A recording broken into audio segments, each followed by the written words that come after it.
So, last time, y'all finished talking to the researchers on Mirkir. Anybody remember what that conversation resulted with? Remind you of your goals. We They are. basically pegged us as like interfering government people who want to take over their shit, and we're like, we're not that, and they're like, you really just look like that. But they were at least willing to talk to us some, and they said that we would have better luck talking to Miss Female Scientist, whose name I forget, who went off to hike in the woods like yesterday. And we waited for her to come back, and she didn't come back. So now we're gonna go get her. Dr. Tan. Thank you. Dr. Tan and her assistant. They went over to investigate the ruins to study the Ysalmers, because there were some rare ones over that way. We Kane double-checked. There are no predatory cats in the area. Yeah. And then when the night was over and she still hadn't returned, you guys decided to set out into the forest. And there were some interesting things y'all discovered right before you had a run-in with some plants. Do you guys remember what that was? No. Kane's down the force bubble. And are causing interference. Yep.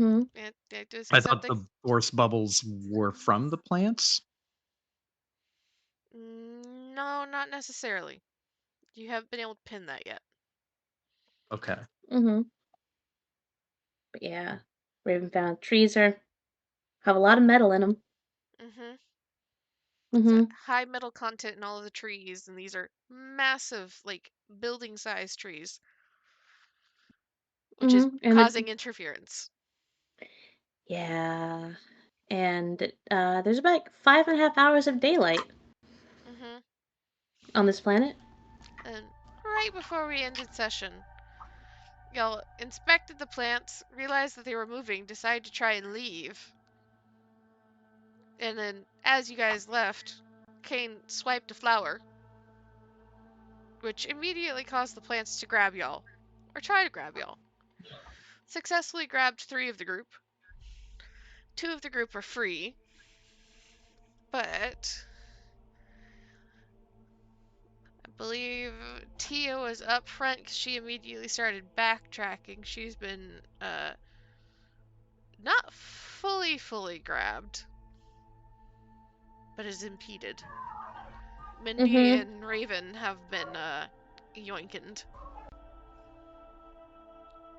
Iffy is on the ground, prone. Kane, you've managed to avoid any grabbing you thus far. But with that, what do you guys want to do here? This is a predicament that you have found yourselves in. Well, I mean, if there's vines reaching out, Kane is just going to whip out the lightsaber and cut the vines away. So, you're just starting to immediately hack and slash at the vines that are around you? If they're grabbing onto people, yeah.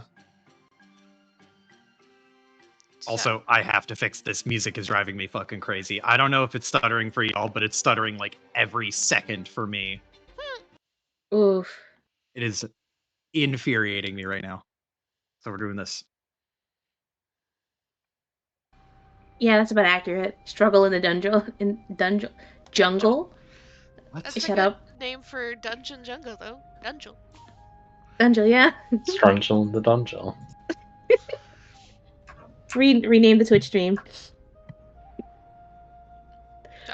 You don't even really have to roll for this, Kane. If you just start immediately hacking at things. You whip out the lightsaber, start going to town, and you see that you cut through the first couple of vines that are near you, and there's an instant kind of recoil from all of them.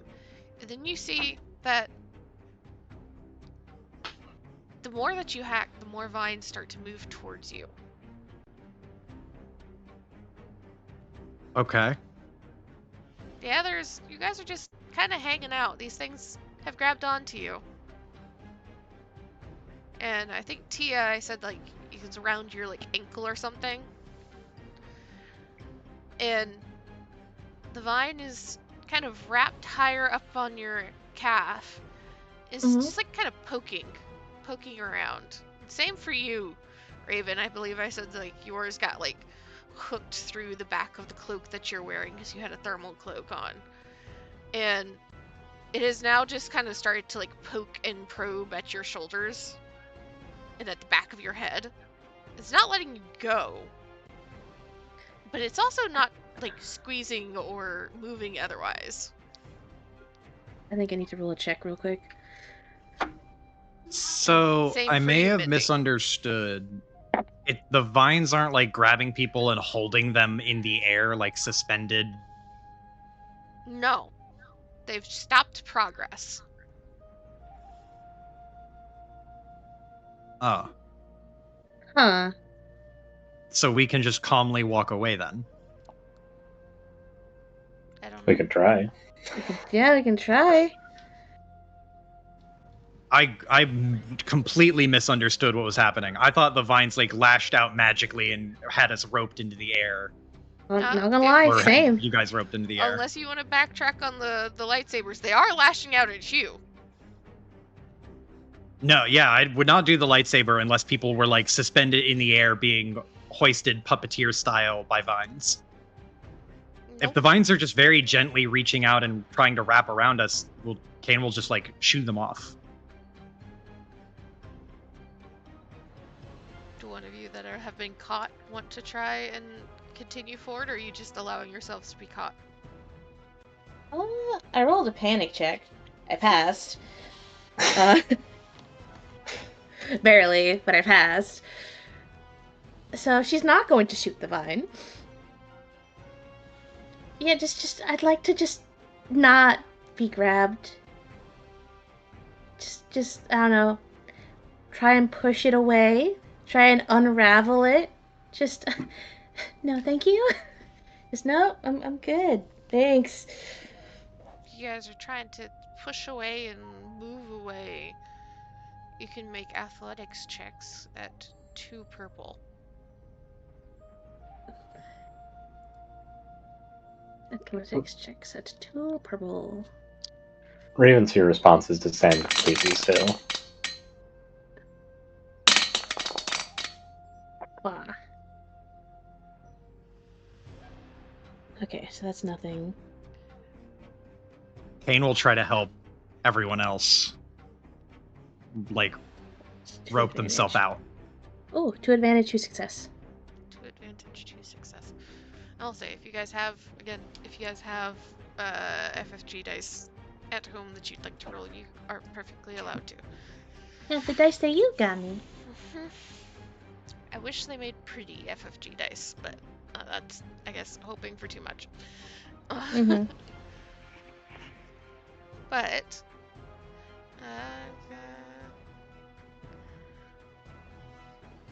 you, Tia, are able to escape. You kind of push it off and push it off, but you see as soon as like you manage to like unwind it from your leg, it starts to reach towards your hand instead and like try to like wrap around your fingers and around the palm of your hand. And Kane, you're able to like kind of dance around them as they're trying to grab it at you, and you get a little bit closer. You start trying to help with Mindy, because Mindy would be the closest one to you. Mindy, did you struggle to try? How are you trying to get away from these vines that have wrapped around you? Just kind of moving.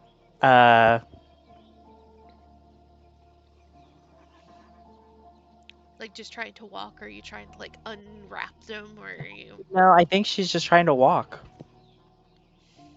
As you like start trying to walk, the vines that are around your legs go a little bit higher, and you notice that they're kind of like poking at your knee joints as you're trying to move. You're not successfully being able to lift your feet, but they are like examining the motion that you're doing. And Kane, you come up and you kind of start trying to unwrap one of the vines from around Mindy's legs. And you manage to get it off, but then it, much similar to Tia, starts to try and wrap itself around your hand. And Raven, so you're standing there, just kind of letting this vine do whatever it's going to do. Roll me a xenology check at 3 purple.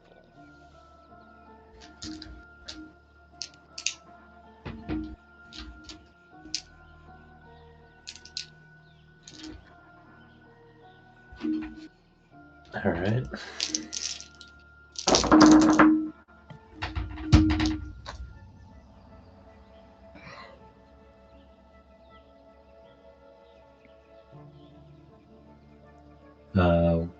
One success.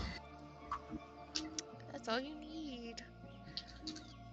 So you're kind of letting this and kind of like frozen in fear.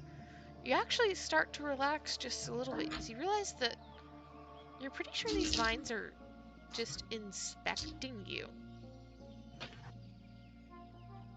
Almost like the probing hands of like a toddler trying to figure something out.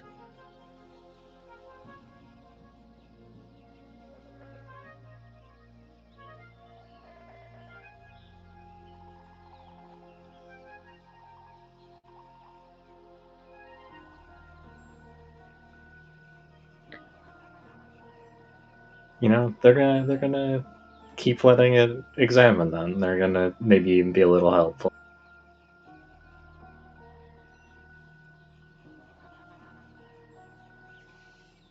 So you're kind of offering up a hand or an arm or something. Yeah. Tia, as you kind of look back towards the others, these vines very insistently trying to grab at your hand and your arm. You see Raven just kind of like slightly shifting in place, actually shoving an arm towards some of the vines and letting them wrap around her. What are you doing? First thought, what the fuck? Second thought, okay, no, there must be a reason. A third thought, I don't really want to do that though. So she's just, I imagine it's kind of like, I'm sure you'll understand this, Z, right? Like, you know, when like your dog wants something in your hand and they're not going crazy for it, but they're very insistent. The nose just keeps pushing forward and you gotta just hold it back. Mm-hmm. She's like holding the vine back as she just calls out over to Raven. Raven, would you mind filling the rest of us in on what you're doing there? I think they're just curious. Curious about what? Us. Do you think you'd ask them not to be? I don't know if I'd be able to communicate with it. Can Kane, like, use the force to try and make contact with these plants? Oh, you can definitely try. I will take a discipline check from you for that. Or a force check, Okay. whichever one you'd prefer. It's going to be at 2, though. They're the same for me, but do I get something different if I pick a different one? You might get more with the force. Okay, I will try the force then. And how many purple? 2. 2 purple. 2 success. So, Let's go. you describe to me how you start to try and connect to these plants that you're surrounded by, Kane? So, Raven said they're just trying to, or Raven said they're just curious, and Kane like sees them. I imagine they're just kind of almost like a snake. They're just kind of like wiggling up arms and legs and feet and boots to try and like do little grabby hands, kind of. Pretty much, yeah. Kane will hold a hand out, palm up, and he will just try to concentrate like on the space directly in the middle of his palm and try to coalesce some element of the force as kind of like a beacon to try and call the plant to it or connect with the plant in some way. And let the little vines crawl up his fingers. You hold your hand out. You feel the vines kind of start to wrap around your fingers and around the palm of your hand, up your arm. And some of the smaller tendrils as it goes further and further up your arm just very slightly start to like wrap around one of your fingers and like push it like it's trying to make your finger bend and then pull it. And you very quickly can realize it's kind of like playing with a toy where you're like just moving around the arms and legs and like, okay, how does this move? What direction does it move? It pushes a little bit to the side and realizes it doesn't go very far, and so it stops pushing it to the side. And you can feel the little the minor manipulations that are happening on your hand, and you also feel that, Raven, as you are allowing it to explore. And as you kind of focus directly towards these plants and your immediate surroundings, Kane, you again feel that kind of odd bubble feeling in the force. But then you start to sense a thrum of spider-like energy almost, like the webs of a spider. You realize it's the vines. And you reach out and touch them and can feel the connection as your fingers wrap a little bit around the vine in your hand. And you immediately know there is something maybe sentient. You're not fully sure. It's so different from anything else that you've encountered in the Force. It seems aware and maybe curious, but it is vast, huge, and as you focus in on it, kind of trace up the webs going further and further out away from you, it almost seems to respond, realizing that there's something connecting.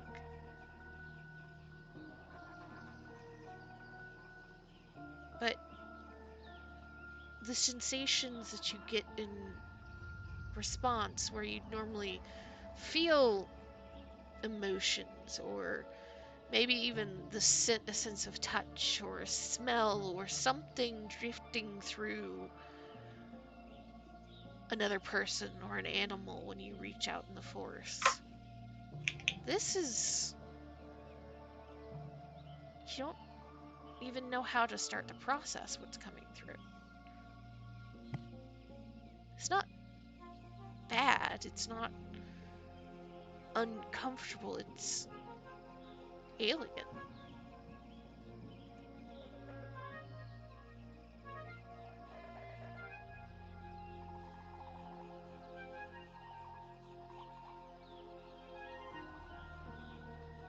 What do you do? So, just to kind of summarize, it's like Kane feels this vast network connected together from this little plant. Like it's a big interconnected web of energy. And it's like more sentient than it would first appear. Yes.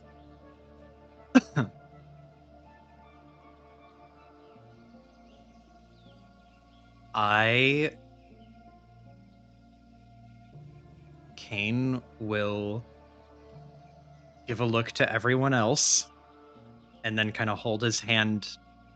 He holds his other hand up like in this don't worry gesture, like holding his fingers out and putting his palm down and just kind of like, it's okay. And then he will try to concentrate on the force again to try and like send good vibes to the plant, to try and like literally communicate with it. I don't know how complex of a message he can send, if at all. Make me that force check again. Let's see how well you do. Come on. That's pretty good. You passed the vibe All check. I need. Mm-hmm. As you start to kind of close your eyes and send positive vibes through the force, trying to push it along this network of energy towards whatever sentience that you are sensing deeper in the forest.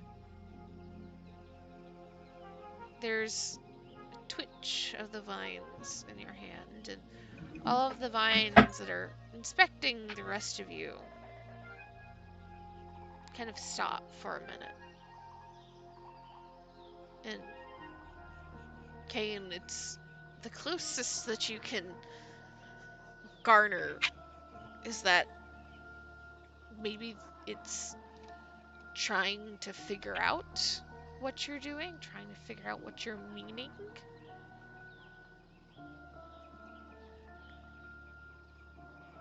And after a moment where everything is still, the vines that have wrapped around your hand and arm, Kane, they start to try and pull you.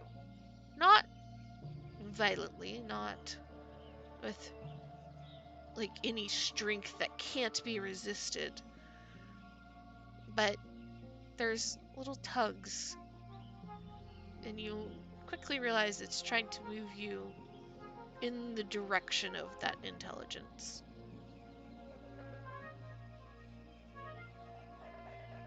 Huh.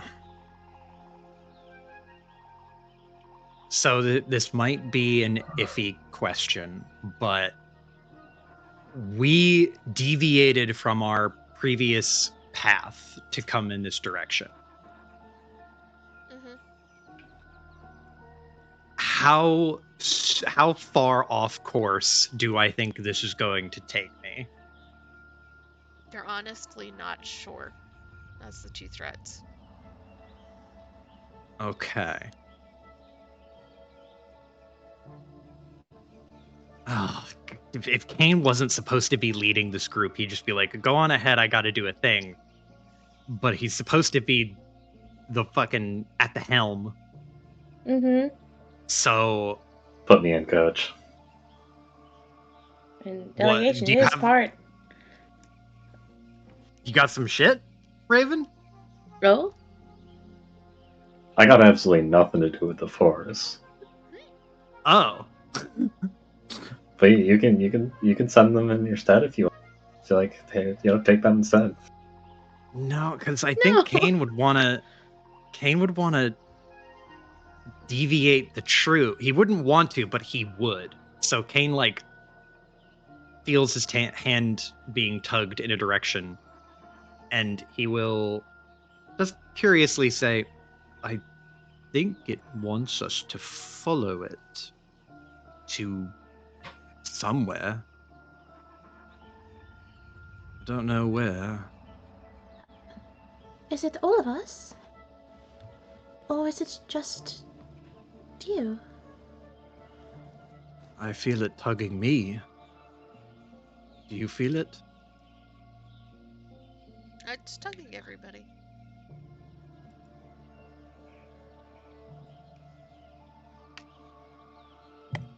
Those are the flowers at the ends of the vines that you can see all over the place. Oh, pretty. Okay. Looks 100% like a trap. Even though now we know better. But Red spider lilies, the best flower. Imagine Tila is still trying to just keep the vines that big, because this is a little uncomfortable. Alright, I so... will say, Tia, that if you're like Mm-hmm.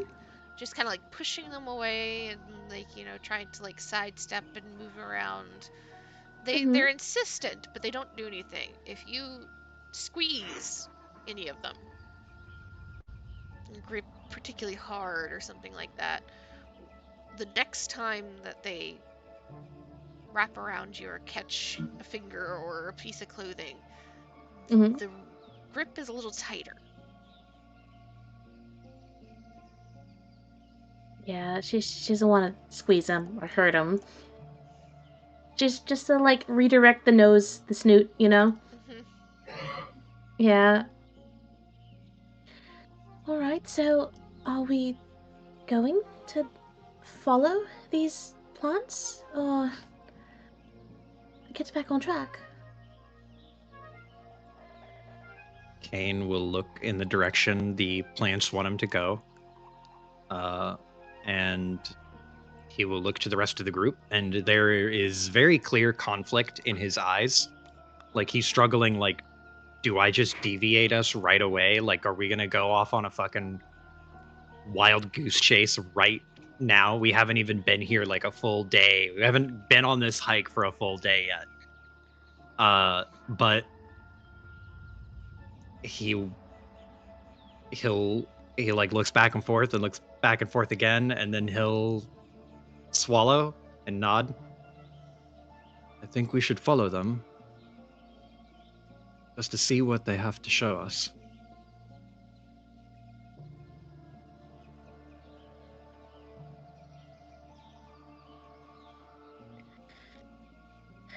Alright. Not the answer I was hoping for, but why not? It's not every day that you get to meet with plants that are very insistent.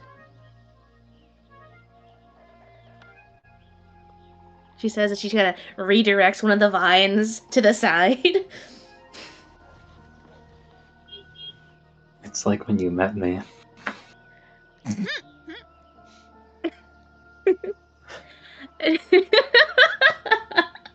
No, she's gonna turn to look at Raven. There's a little smile.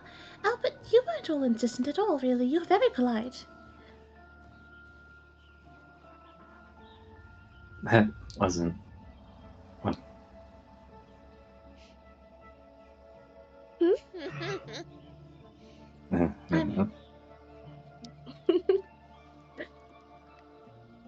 So, you will start to head after the vines where they're leading you, sounds like. Yep. Just let them lead the way, I guess. Any objections? Are you continuing to try and tap on the force, Joe? Yeah, just to kind of keep his finger on the pulse. I imagine Kane is accessing the force or tapping on it. The so until I say otherwise, as long as you are continuing to try and kind of connect with these plants and the area around and use your force sense, you get one free force die to use. Ooh. Nice. You all start to follow the direction of the plants, and it's not a straight path by any means. The plants seem to be trying to lead you along what you assume would be the direction of their growth. And you very quickly realize that you're not, even though there are hundreds of flowers that you see just kind of spotted all over the place, some on the ground, some on the roots, some hanging from vines of other plants that is wrapped around in leaves of trees, that almost all of them connect, so you're not exactly sure how many plants there are or if it's way fewer than you'd actually thought. It leads you winding through the forests, and as you're going, the trees seem to grow a little closer together. At least the roots here have been growing for so long that the humps and arches that you're climbing over and under and around as you're moving are tangled in a mess that you don't think any of you could properly even try to figure out and map out. And the vines themselves grow more and more numerous. Larger, thicker vines that you clearly realize are older, sprouting more and more small tendrils. And as you're walking, every time you reach a new vine, it reaches out and kind of wraps around and inspects as the previous one releases and lets go. Almost like it's trying to move you along a conveyor belt of vines, all while learning you.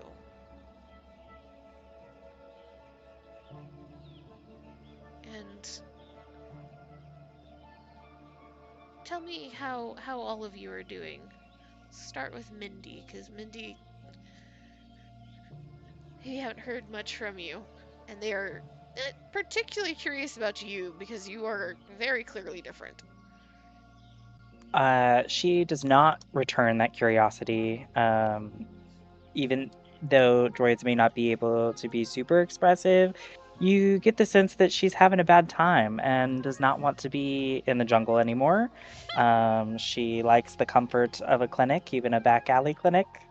And so I imagine she's like when there's like something on the ground, like I guess mice as an example, like she's like picking up her feet, like trying to like be as far from the ground as possible. High stepping it through the jungle. Yeah. Raven, how we doing? Seeing that they're curious about Mindy, Raven pops open their multi-tool hand just to see how they respond to it. It takes a bit for it to realize that there's something different, but the moment that they do, you very quickly see the vines start to wrap around and inspect and poke and prod at the various pieces, trying to figure out if they move, what they do. It's honestly, I imagine to some level for Raven and Raven's curiosity about certain things, it's kind of fascinating. You can very clearly see that it could be not unlike a robot or an AI learning. Would I be able to make a valuable facts check? Read that out for me once. Once per encounter, perform a valuable facts action, make an average knowledge check. If successful, triumph to one allied skill check during the encounter. Sure. Would that be Xenology? Yes.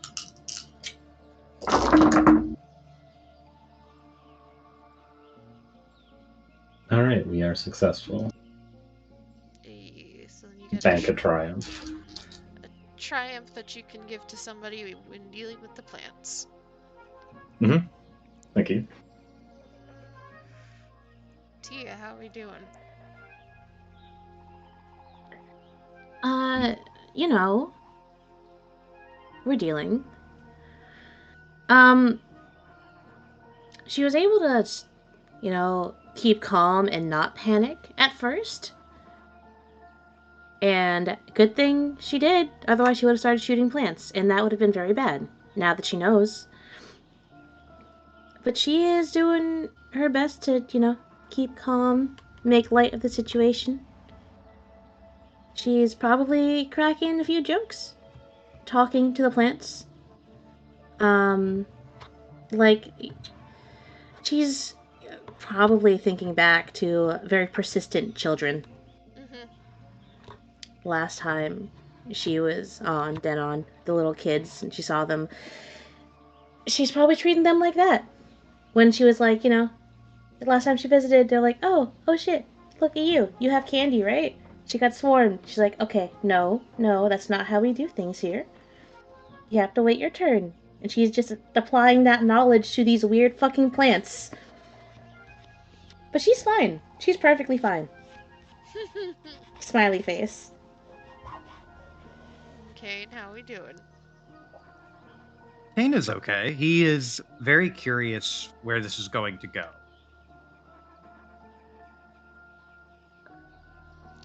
Who do you think out of this grouping is at the back of the pack as you're walking? Let's say I either would. Tia or Mindy. I was gonna say Mindy. Mindy. Yes, Amy. I was like, oh no. Gotta keep tabs on her. Make sure she doesn't fall behind. Both of you. Because I imagine there would be Tia trying to keep track of Mindy. Both of you can make me... What do I want this to be?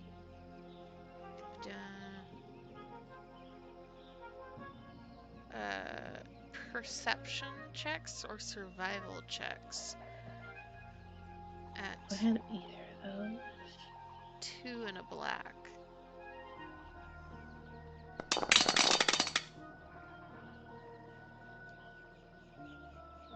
That's honestly impressive.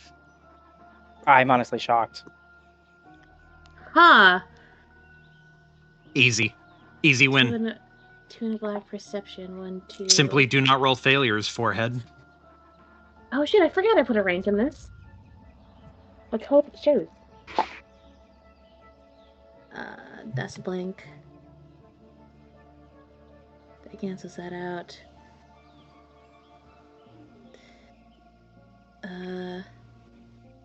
Hodl. That's 2 success and 1, 2. 2 threat. 1 success, 2 threat. 2 success, 2 threat. 2 success, 2 threat. 2, Okay. 2. So as you both are kind of hanging back and trying your best to deal with these plants without being hostile for either of you pause for a moment and you're trying to struggle to keep one particularly focused vine from wrapping around Mindy's leg, and imagine you're helping Tia, and as you kind of push it off and kind of heave it away to try and get it a little bit further so that you keep going, both look over your shoulders and back the way you came, checking the vines that were behind you. And you both have a realization that the footsteps that you and the rest of the party had, where they've sunk into the dense foliage and mat of plant matter that sits at the bottom of the jungle. Where the footprints sink in, there's almost a neon fungi that's starting to grow. Small spores pooling in the indents.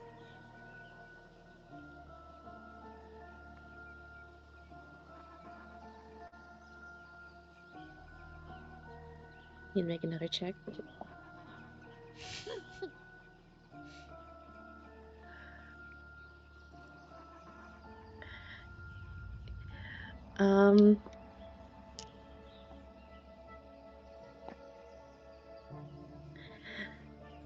She is going to hold in the scream that wants to come out. It's just spores, ma'am. And she's just going to put a hand on Mindy's shoulder. It's like, all right, doll, I think we should catch up to the others and let them know about the little effect that's been happening behind us.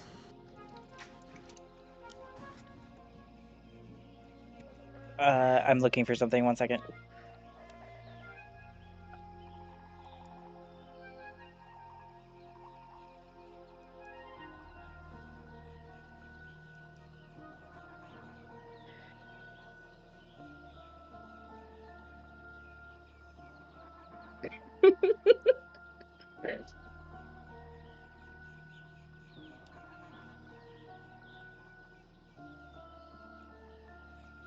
Okay, continue. I need to look up the blood scanner we purchased. Yep. So just keep Mindy moving with the group, because it's coming in our footsteps. It'll come with us, I'm sure. Running up and being like, hey, look at this shit. Like, yeah, she catches up with Mindy. It's like, right, hi there. I hope none of you are too busy, particularly. But there has been a development.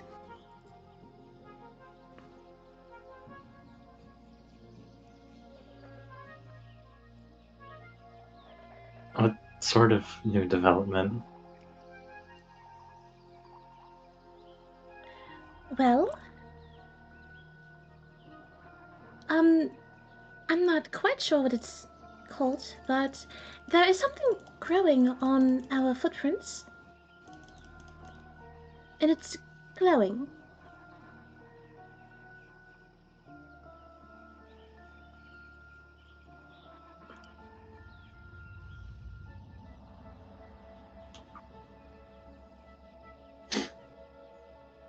If Raven turns around, do they see it?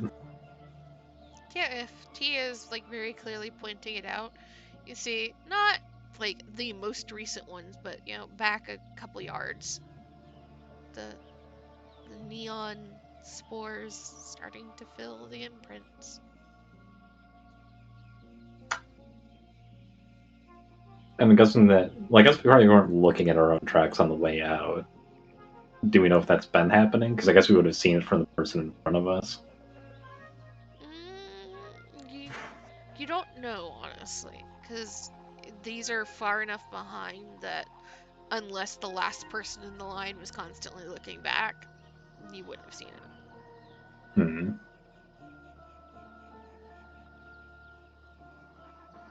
Hmm. This might not be a bad thing. We'll probably be able to find our way back to the path. If it's still glowing and if that's all it is. So, fingers crossed.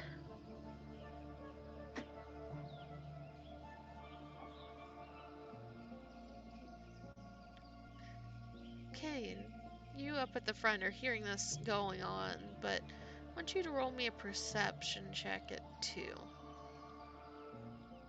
2. Oh. Whoa.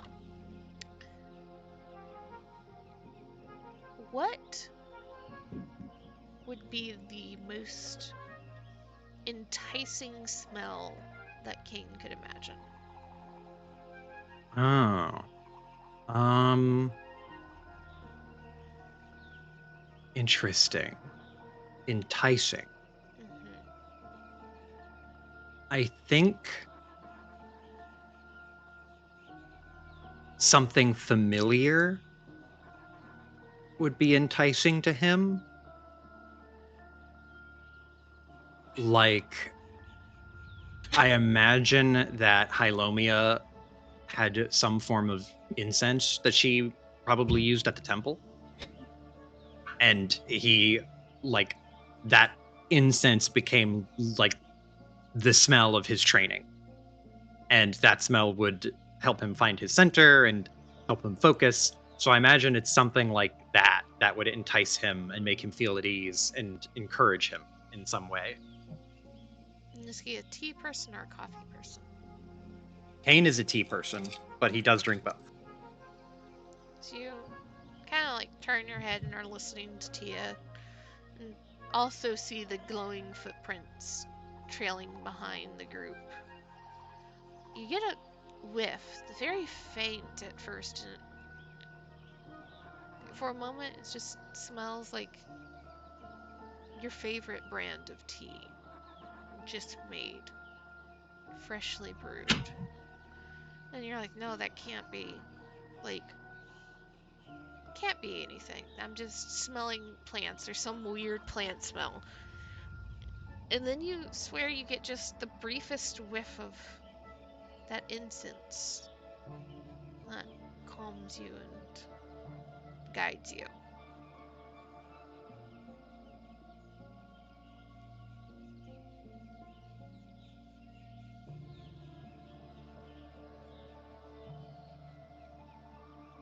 You know, he's going to follow it. He doesn't know where this is going, but he's going to keep going. As you continue to lead the group forward. Raven, you're next. What would be the most enticing scent that Raven could imagine? Hello. Hi, Kira. I'm sorry I'm late. You're good.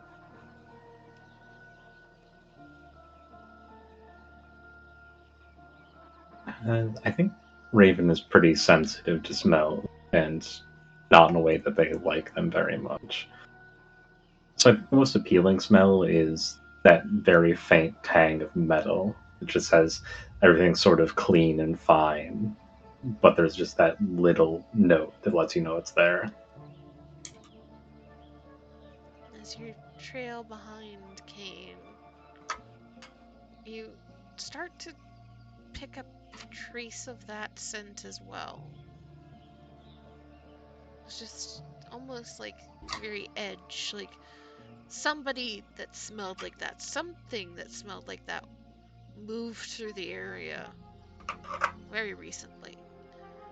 But it's faded so that you just have that barest sense. Tia, what would be the most enticing scent that you could imagine?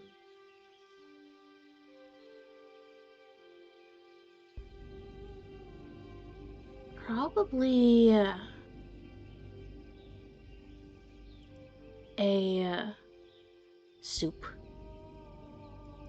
One that's super savory, one that's really hearty and simple, but can fill you up and warm you up from cold weather.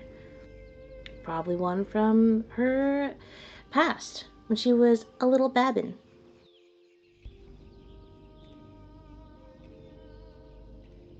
Likewise, there's just that barest smell that starts to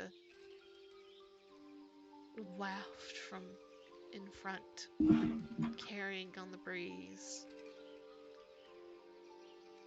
Kiera, do you have brain space? Somebody else first, please. Okay. So, you all begin to smell these scents. Things that should realistically not be here. You all know that.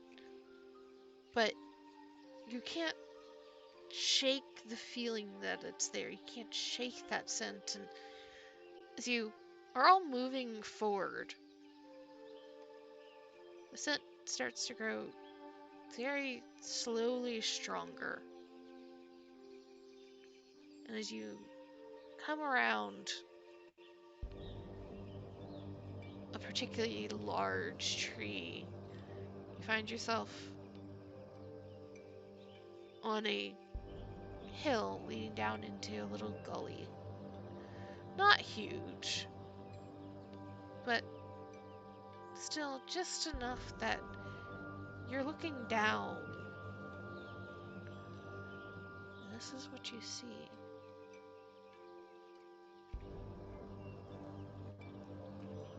As you look around and see just massive pitcher plants. The size of Bantha. Larger than all of you. And the vines seem to be growing out of their base and roots in every direction into the forest.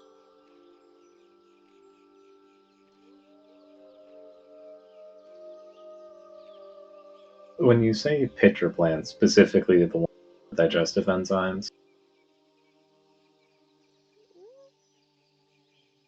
I don't know. You'd have to look inside. hmm,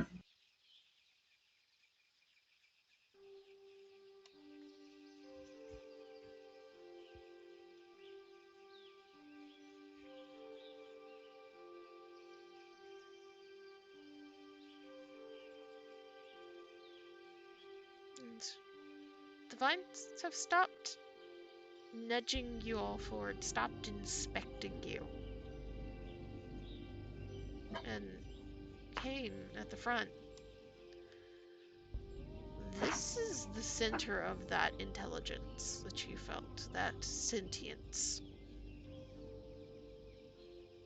This like valley. Yes.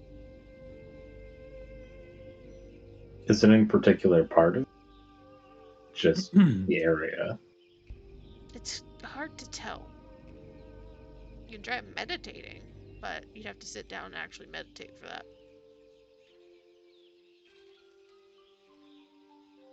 Kane will push through and find a spot where he can see the valley pretty well. And he'll like wave a hand behind him, like, come this way. And then he's not gonna look to make sure everyone's following, assuming that they are, and he will find a good spot and he will take a knee and put one hand on, like, I assume are we walking on like giant plants at this point, or are we on the ground? A bit of both. Okay. Kane will he'll take a knee where there is some kind of root or plant that is a giant root or plant is within arm's reach. And he'll take a knee next to it. And then he will put his hand on the root. And he Try looks survival. out. Oh, sorry. Oh, sorry. He looks out towards where the center of this valley, just kind of the bulk of it is, while holding his hand on the root. And he will try to connect to the force with it. And under his breath, he just goes, "Hello." Okay. So I need a discipline check at 2 from you at first. And I need from all the rest of you discipline or cool checks at 2.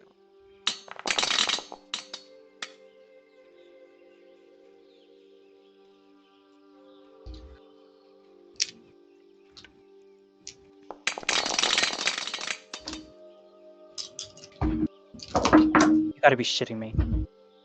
Damn. It's the turnaround Oh, no. for that success earlier. 2 failures with advantage. I got 3 failures and an advantage. Ooh. Show off. Okay. So, Kane, you've knelt down and are kind of looking out at these plants. And you very quietly said hello as you're reaching out through the force. And it feels like you are in the middle of an ocean. You are just surrounded by this sentience that is not like you in any way, shape, or form. It knows that you're there. It recognizes that you're there. It pushes forward ever so slightly and steadily. Not overwhelming, not unpleasant, but in that steady way of being just hit by rolling waves over and over and over again, and just bobbing up above them. And you have never been surrounded by a sentience before. You have never been surrounded by a single force entity before. And there is a sense, even though you can see what's in front of you, you can see the plants in the world around you, you can feel the ground under your knee and the plant under your hand. There is a sudden disconnect between yourself and your body.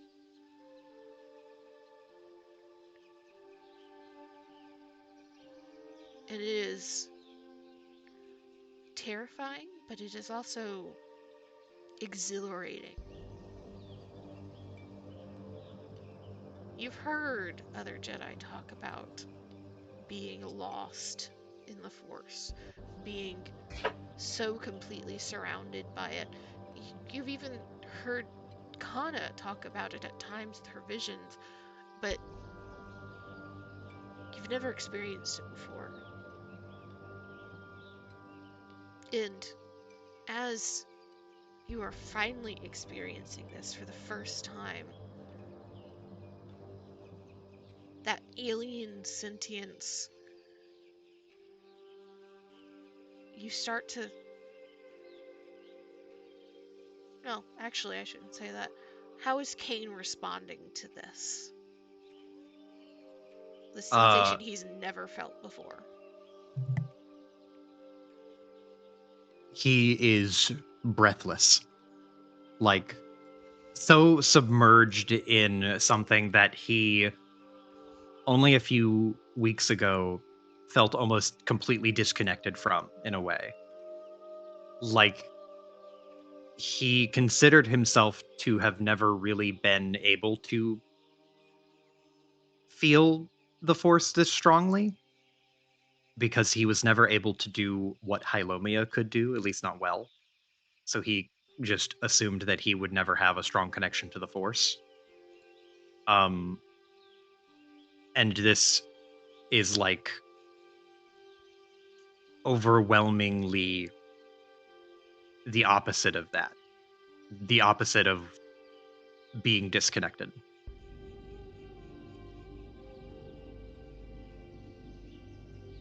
Does he let himself go with it, or does he resist it? There is hesitancy to let himself go to it, because he is just hesitant. He's just a hesitant person. But with the environment the way that it is, I imagine it just coaxes it out of him, and he will kind of fall into the force. Okay.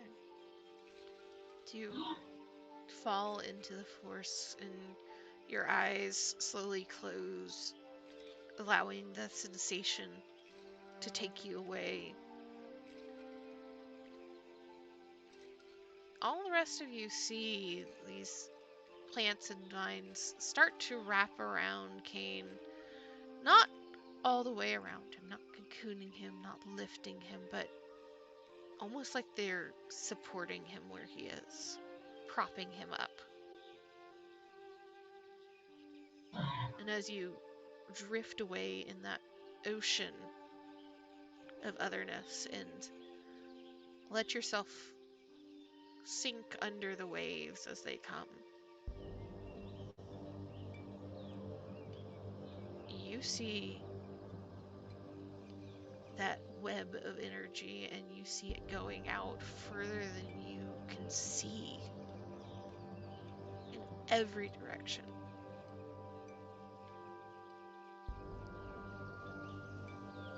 And you are struck not only by the vastness, but by the age. There is something ancient about this sentience, about these plants, something that outdates anything that you've encountered, and you have encountered Jedi documents and lore and objects with Hylomia that go back thousands of years. This puts it to shame.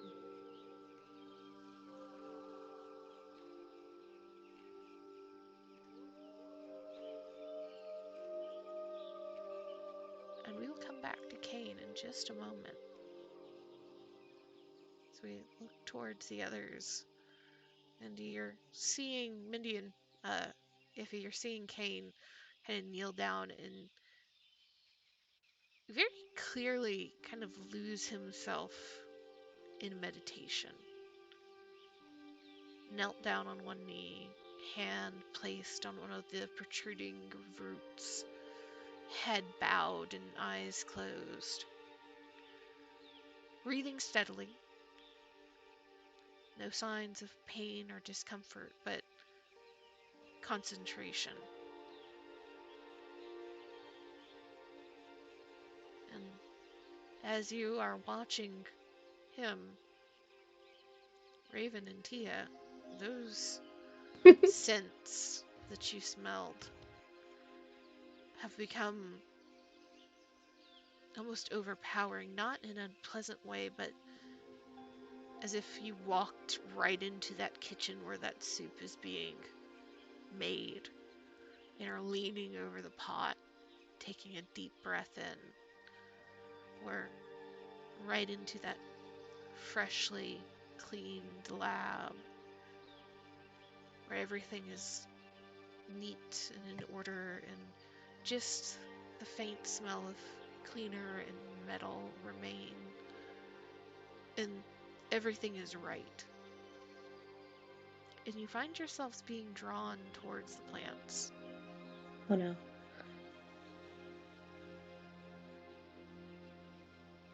You come up to the sides. These plants are massive, but you both come up to one of the sides where it's just a little above your head, the edge of the petal. And you both can smell whatever it is. It smells like it's coming from inside or the inner portion of the petals or something, but you can't see. What are the two of you doing?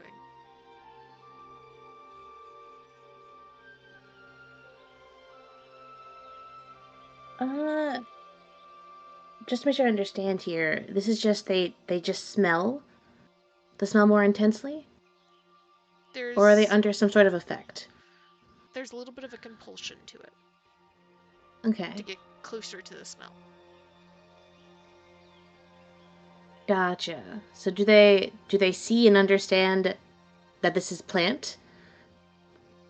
Yeah, you Or know do they that think... this is a plant in front of you, but Okay. you don't know where the smell is coming from specifically, because it does Mm-hmm. not smell like plant. I know what plants smell like. This ain't it.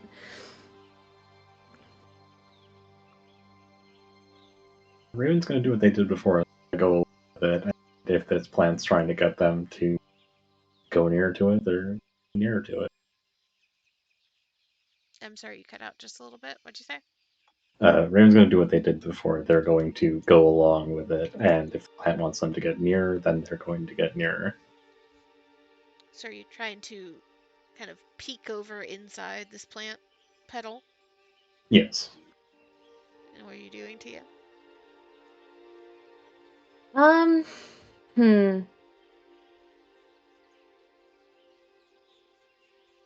I feel like they're also going to try and investigate. Both of you kind of Because, yeah. reach up and carefully grab the edges of these petals and pull them down and look inside. You can see that there is a pool of some sort of liquid at the very bottom of these pitchers.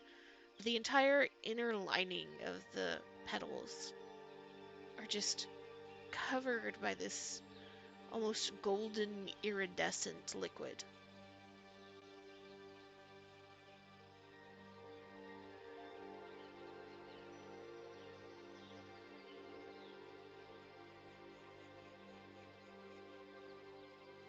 That was nice knowing you, Tia. What? Why are you saying that?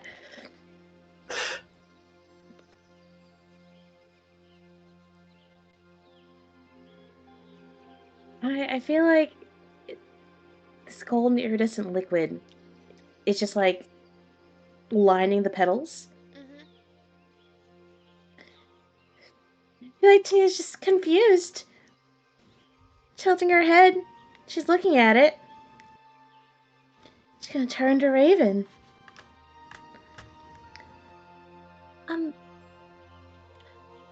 Is it just me, or does... Is that soup that's on the petals? Did you say soup?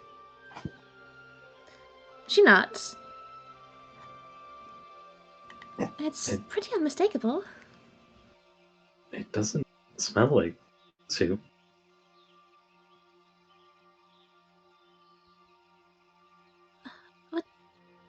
But it's right there.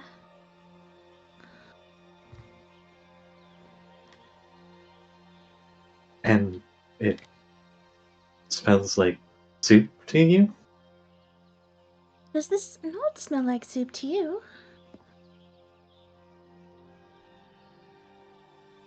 Maybe it's a difference in our species' palate? Possibly. What exactly does it smell like for you? Um, clean metal.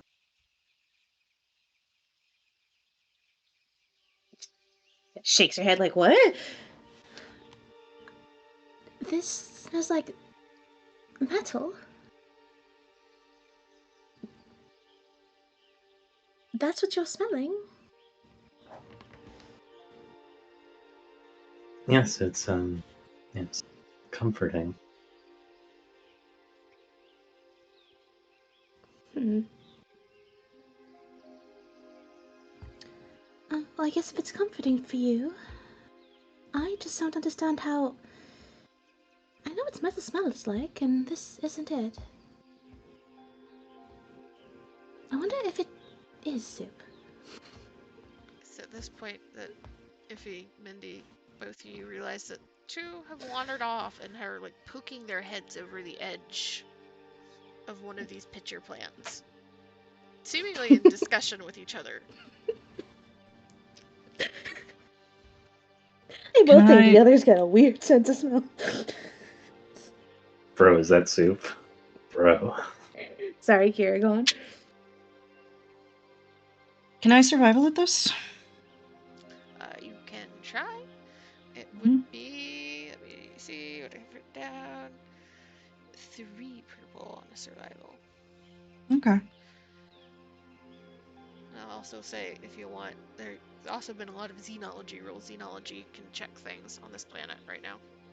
I absolutely do not have that. Okay.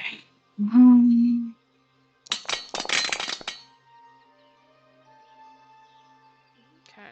One success, one advantage. I got 2 advantages on the cool check earlier. I'm not sure if those are helpful here. So as you are looking around, you see that these 2 have wandered off over to the pitcher plant and have poked their heads in.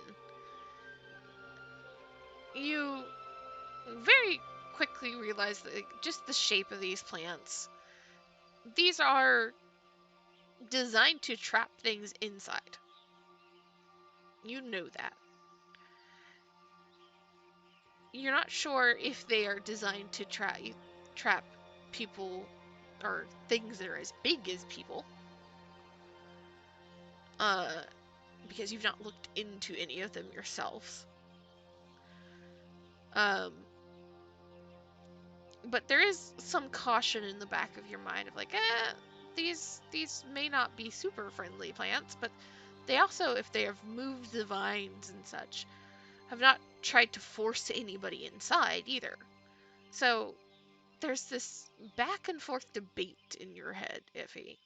Like, well, these are shaped dangerous and have the capability of being dangerous, but they also haven't done anything with that capability as far as you can tell.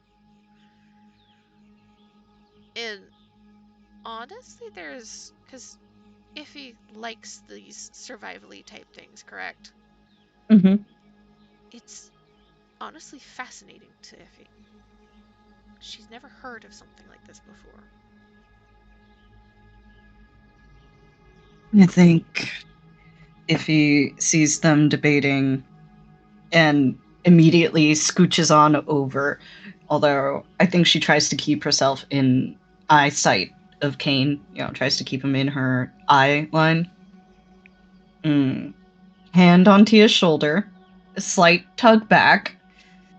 TT, I've done a lot of reading about a lot of this stuff, and I've never heard of anything like these plants before, but did you know that shape? It's usually used to trap things, to eat them. Let's not get eaten, yeah? And as you get closer, Iffy, now is your opportunity to tell us what smell would be most enticing to Iffy. Enticing smell. I think it's probably, honestly, a woodsy smell, but it's one of those,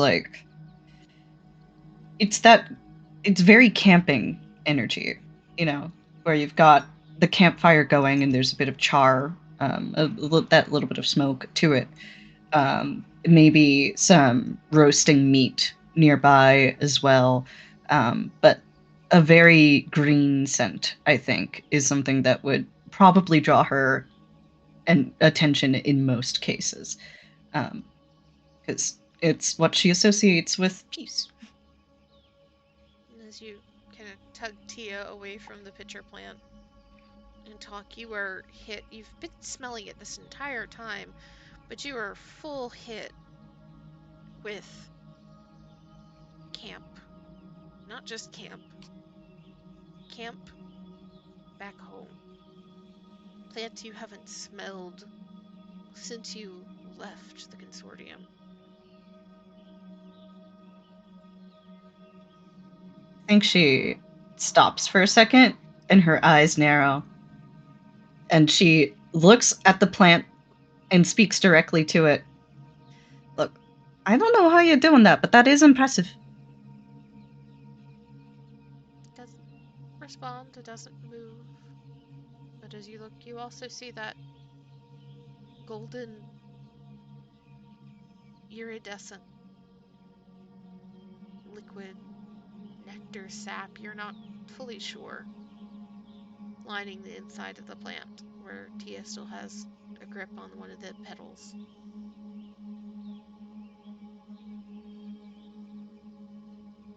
I think she narrows her eyes a little bit at it, but she's not leaning toward it. There's part of her that's very curious about all this, and there's another part of her that's like, man, I wonder what I could do with a little bit of something that smelled enticing to people. I could probably do a lot of unpleasant things with that, but I'm not going to risk it, I don't think.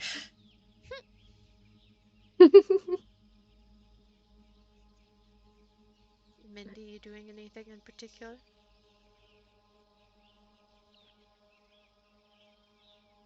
You've escaped the vines.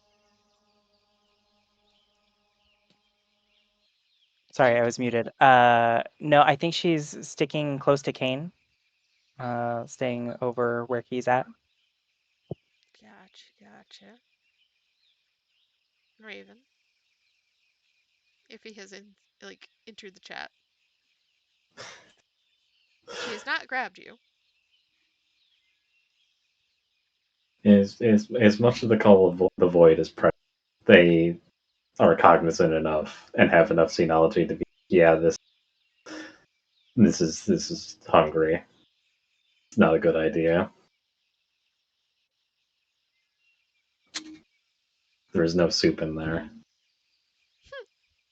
But what if? Actually, now that you mention it, Oh, idea. Oh, Iffy, looking at the plant, will take out a small portion of one of her ration packs. I imagine there's like jerky in there or something. And she'll put a bit of the jerky in there. She'll drop a bit of the jerky in there and see what happens. So it drops in. Did all of your heads peek over the edge again? science experiment time. I appreciate that, like, Kane is having a religious experience, and you guys are like, hey, check it out. I want to put a little bit of bacon in this plant. And I There's just, a little bit of compulsion in this, okay? yeah, there's a little bit of compulsion. But I also just appreciate the mental image of inside the plant looking up and just seeing heads pop over and go back and Mm-hmm. pop over again. So you drop the ration inside. It lands right in the pool of liquid at the bottom. And it doesn't sink. You realize it's thicker liquid of some sort, viscous, that stays on top. And there's a moment of nothing happening. Then you see a couple of little thin tendrils, like no bigger around than a spaghetti noodle, reaching up and starting to probe and turn and inspect this ration that has been dropped into the liquid. This kind of pulling it down and turning it around in a way that is not dissimilar to how it is inspecting and manipulating your hands as you walked and your arms and legs, seeing how it moves, seeing if there was any give. And in fact, you can see just a moment where one of the tendrils kind of pushes in the kind of thin ration itself, bends a little bit, but when it doesn't actually bend like an elbow would bend or like a knee would bend, it stops and the arch of the ration goes back to being straight. And it seems like the flower's still just trying to figure out what the fuck is going on.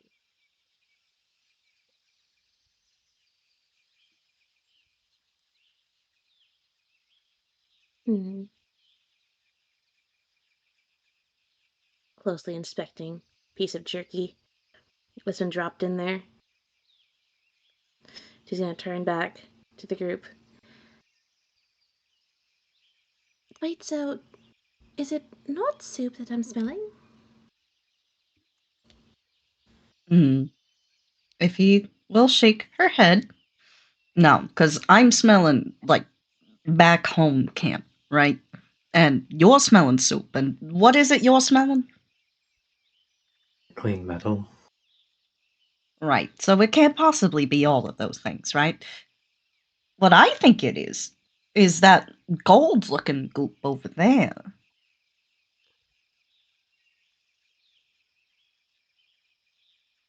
It could be triggering a pleasure response that is interpreted differently by each of our psyches. Oh. Tia, disappointed there's no soup. Yeah. If he looks over to Tia, TT, didn't you pack like a dozen containers of soup? I'm not disappointed that it's not just any soup. I thought someone was here. But now it's just plant goop. That's interesting. There's a slight narrow of Iffy's eyes, but she's not gonna prod now. This is added to the filing cabinet, though.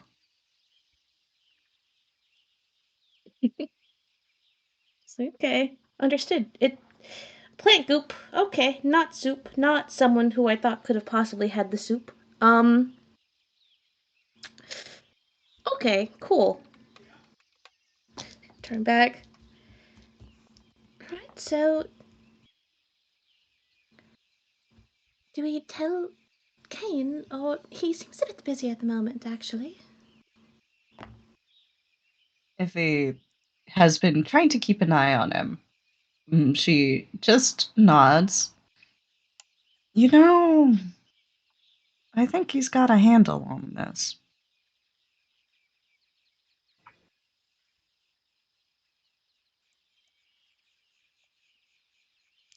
Probably. He is a Jedi after all. Speaking of the Jedi, we'll move back over to Kane for the moment. It's like, oh yeah, Kane's having an experience right now. Well, we're all inspecting this plant. Kane, as you are pulled into the depths of this force sentience. I like the Tia food list. um, you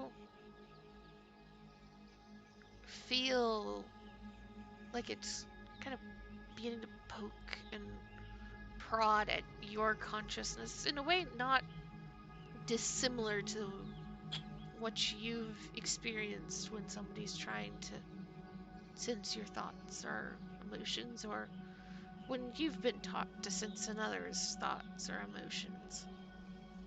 And do you resist it at all? No, I don't think Kane would. Do you, After he got over his initial hesitancy, he wouldn't resist it. do you let it in?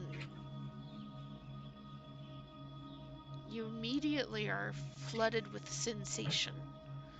Sensations that are too numerous for you to process at first. And then you start to feel pieces, things that make sense. Feel the shaking of ground underneath, like when you've had to walk on the front lines and feel the giant monstrous machines of war thundering across a battlefield. The steady stomp of feet, one after the other. Feel being trampled on. Boots coming down hard and fast and quick, not with any intention, but just chaotically. You feel cold. You feel fire. Cuts and breaks and tears and new growth and scars. And you realize you're feeling war. War experienced by something that has no concept. There's no eyes or ears or smell, but yet can feel it.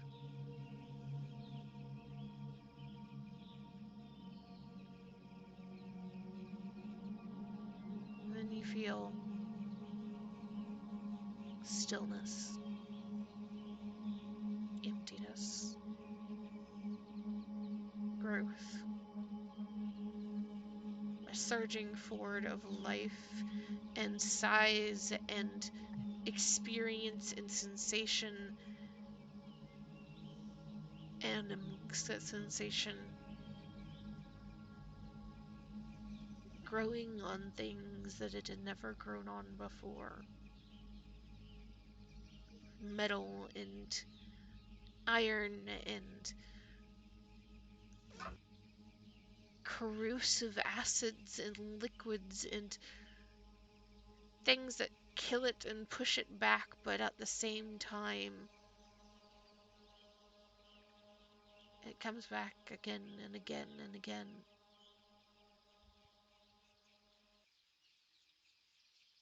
Until there's no more acid, there's no more corrosion. The metal is no longer sharp and cold and unyielding, but is breaking,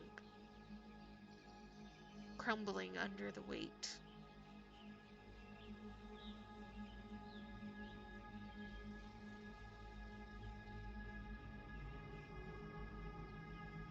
And then that sensation lingers. You once again feel a curiosity. Curiosity that's not your own.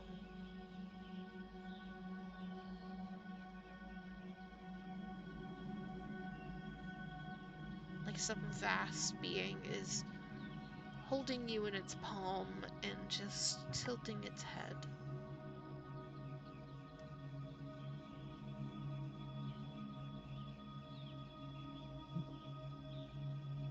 What this can do. Cain will try to send through the Force a series of sensations and memories that he has about his time. No, not even his time being a Jedi, just like really, really potent sense memories for himself. Things that he has collected over the span of his life that stick out.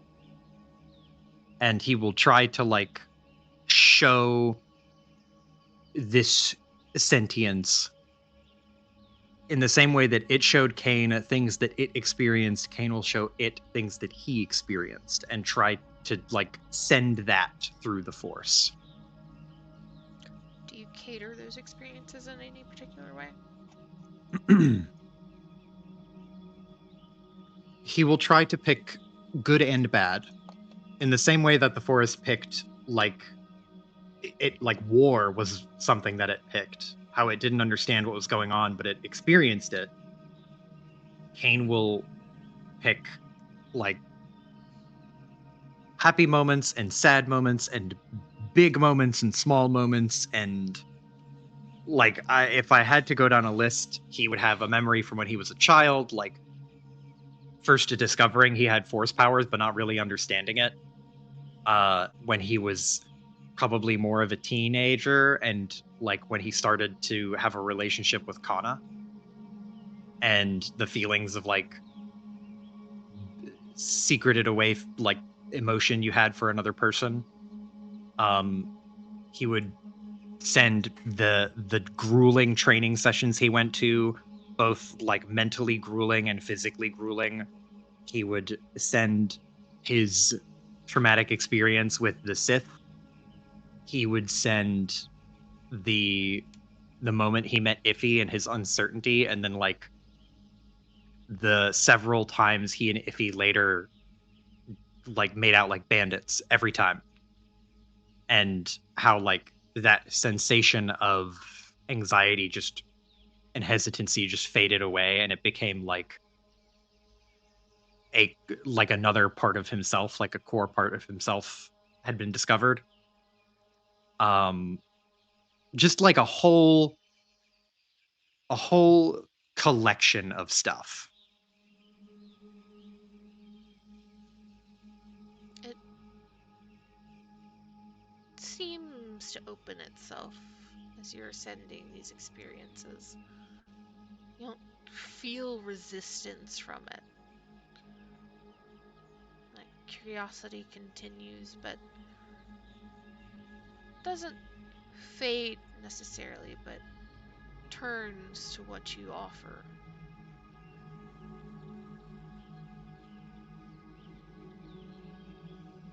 And you can feel it as it experiences these, both in the force, nearly seeing the web of energy move, but also the faint sensations that you still have of your body when you give forth sensations of pain or injury or discomfort. Vines shift and move and probe the very spots where the pain and discomfort come from. And then move on to the next and the next. And as you feel exhilaration, butterflies in your stomach, it seems like the planet is trying to figure out how and why these sensations come from these parts of your body.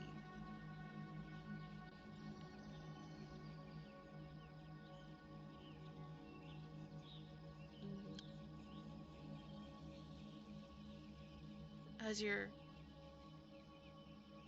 sitting there, being observed and observing back, there's not quite an understanding, but something similar. Some decision that is made, some choice that has come. You can sense it, almost a finality. And surprisingly to you, you are pushed back up out of the water and through the waves, breaking the surface, and all at once you are no longer surrounded by the force. You are no longer disconnected from your body. You are present while you're kneeling on the ground.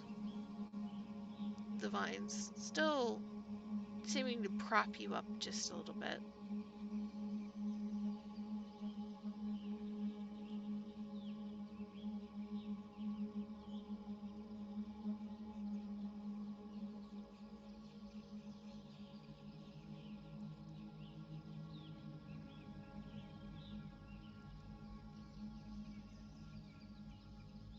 How are we doing? Kane is a little confused. He's not sure if he did the right thing or if he said the right thing, so to speak, communicated, or maybe if he could have done more. what could have gone different. He's like overwhelmed with thoughts of how that interaction just happened and like all of what he experienced and all of what he tried to share, and it's difficult to quantify how it went because he doesn't have a way to gauge like what this creature even is or thinks. But he hopes it went well. As you kind of come to and look around and reorient yourself, as soon as you look up and kind of shift your weight, you feel a vine wrap itself around you again and start to tug you towards one of the plants. One of the pitcher plants. Kane will follow. You see the others kind of huddled around another one. Iffy, Tia, Raven, Mindy. You all see Kane start to get led to another pitcher plant.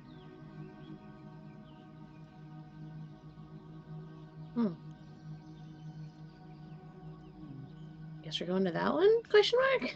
Yeah, if you will gesture for everybody to follow along at a respectful distance. Alright. And I thought our pitch pant was cool, but okay, whatever, sure. Let's go to yours. No, I mean, ours had soup. His can't beat that. And jerky. Soup jerky. Mm-hmm. You can stay if you would like, but if he is going to go and follow Kane for a bit, he's worried about him. No. We're gonna see the cooler pitcher plant. Kane, you're led over to one that's bigger than the others around it. You're not sure if it's the biggest in the Scully. You have trouble seeing all of them. There's so many packed into this area, hidden away in various crevices and under the roots of some of the trees. And as you're approaching, one large petal unfolds in your direction, dipping down, looking almost like a pathway inside. The entire petal itself dripping with that golden iridescent liquid. And I want all of you to roll me perception checks at 3 and a black. Oh boy.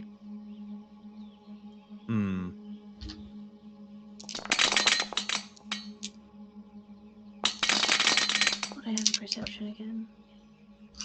Ooh. Is it 3 and a black? Mm-hmm. Oh boy. Iffy and Kane really follow in suit with success advantage, success threat. 1, 2, Wow. They're just linked Holy up. shit, Mindy. 3. That is Absolutely cracked. the odds were not with you. Mindy's built different. Never tell Mindy the odds. Holy shit. I have 3 failures and 4 advantages. I got a failure and a threat. She's so distracted by the soup and what that could possibly mean for her. You're walking. Iffy, Kane, and Mindy. You all start to kind of pick up the corners of this gully that these plants are in. Movement that is not like the vines. It's not slithering along the plants or the ground, but more so upright and like an animal. There's mass, but it's not movement that looks natural either. There's something off about it.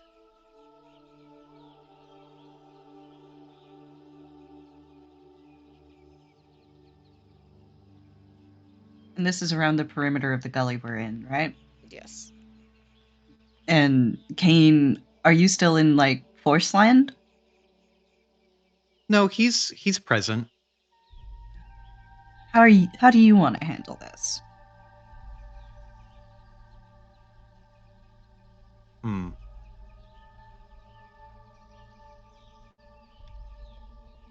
And how big did you say this little gully was? Mm, I didn't, because I was hoping nobody would ask. GM Uh, Classic. You can spitball it. it's probably a football field or so. Okay. Big enough to have some of these massive plants and vines and moving in and around them, but not like you've entered into a valley in the mountains. Mm-hmm.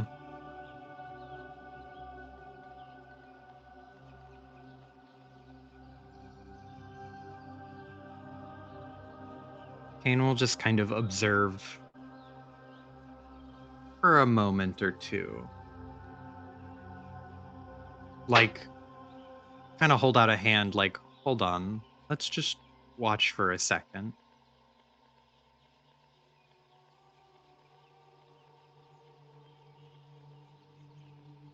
Kane holds out his hand to watch for a second, and I think if he will follow that up by looking over her shoulder and trying to catch Tia's eyes in specific, because we don't know what the fuck this thing is. Just tries to do one of those little, come on, pay attention, focus, focus, focus, little gestures. She's a little lost. She's a little caught on the smell again.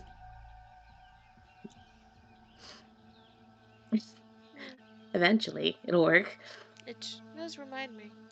Everybody roll 2 purple on a cool or a discipline. Bird.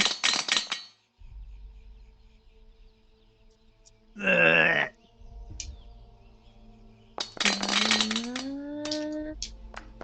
Rid of that.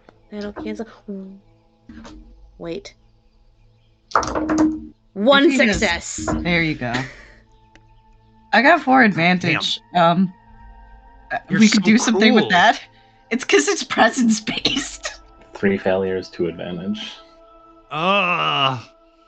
Got Yeah. one success. Raven, that smell of clean metal is still just present, and there's some part of your mind that at this point is starting to have trouble. Like, you smell a clean lab or workshop or something, but you see a jungle, and there's just enough of this dissonance that it's confusing.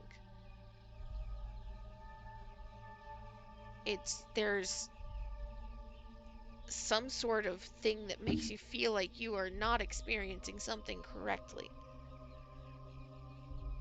And Kane, that smell of incense and tea and temple and home has grown extremely strong. You could swear that you have walked into one of Hylomia's compounds and are heading directly towards the training room if you did not see the jungle around you.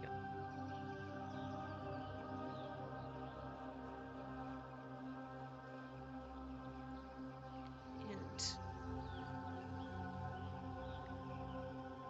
as you all are dealing with these dichotomies and mismatches of sensation and sense,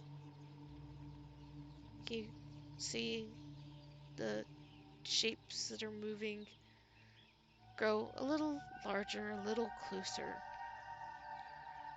begin to peel themselves away from the shadows of the trees and the plants. And you all very quickly realize that though you're still not quite able to make them out, They are humanoid in shape and in size. Or close enough.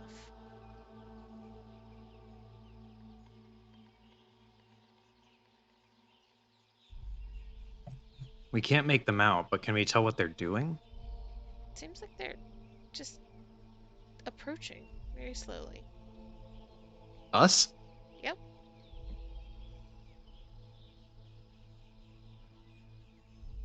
Hand on the blaster. Do they have any noticeable weapons? Again, it's kind of hard to tell because, again, you're kind of in this dark, kind of fogged area. So it's like you're seeing the silhouettes of them. Gotcha. Oh, wait a second. It's dark in here?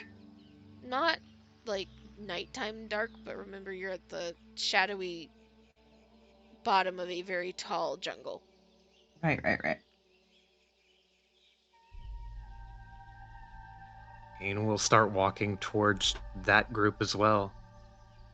Put his hand down and just kind of lead everyone forward. Can if you get anything with her for advantage?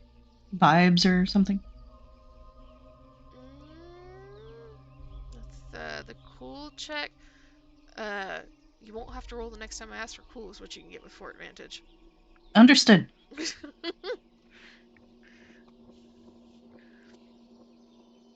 The smells are not impressing Iffy. If he's like, this is a neat trick. I'm wondering how you're doing this. If I could reproduce this, I could make so much money. As you approach Kane, the silhouettes begin to become a little clearer, and you start to see the shapes, and I will need, let me see here really fast.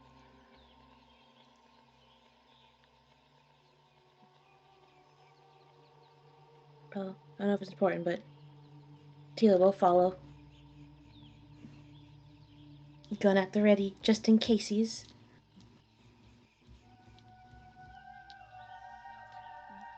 Actually, you'll iffy for this because I said cool. You don't have to roll cool. This Mhm. particular roll, you can either take a blue, Mm-hmm. or you will have to. You know what, just take the blue on this one. This will make it easier. All That's right. that's your thing. All right. Because everybody's about to make a 3 purple, 1 black cool check for me. Does it have to be cool? It has to be cool. Don't worry, Kane, you're a Marialan. You're naturally cool.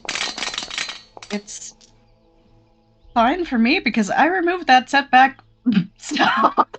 You said 3 purple, 1 I got a black. triumph. Mindy Yo, with the fucking Mindy! triumph, the most threatened triumph you've ever gotten. Actually kind of makes sense for Mindy with what's going on. Bruh. If you 1, forgot 2, the 3, black. 4, 5. She removes it. Oh, okay. Bruh. I got Social checks are a huge thing for her. 5 threat, and that's it. Raven. 1 failure, 2 threat.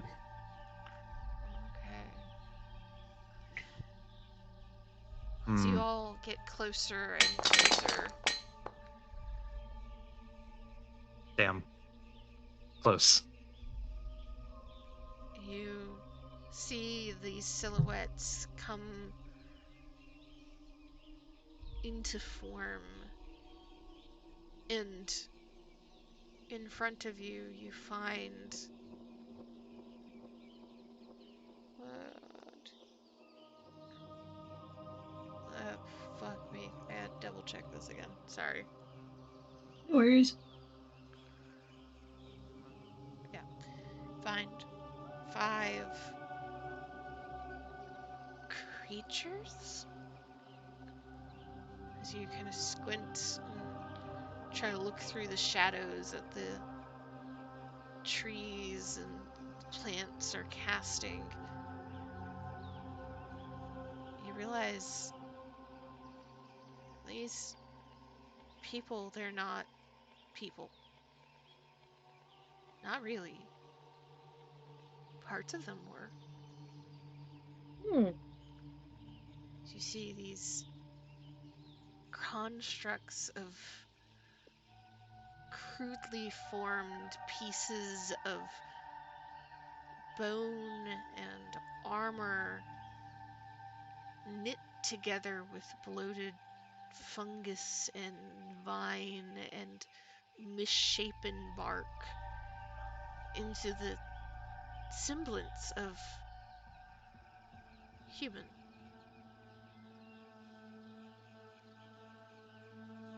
And those of you that failed immediately are hit with just an uncomfortable revulsion or fear at seeing whatever these are.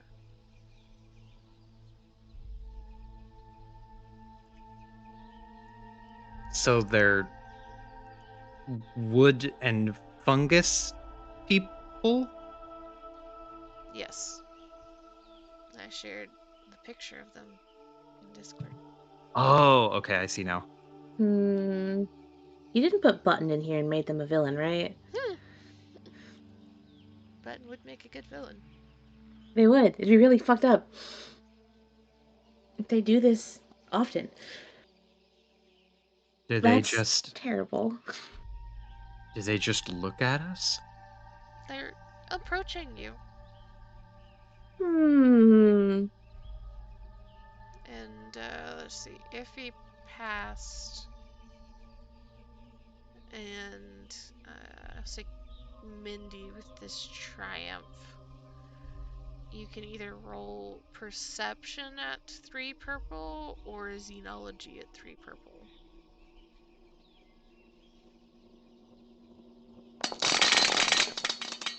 Can I interest you in survival?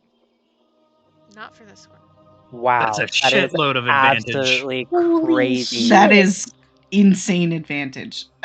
Is it 3 purple for perception? Yep.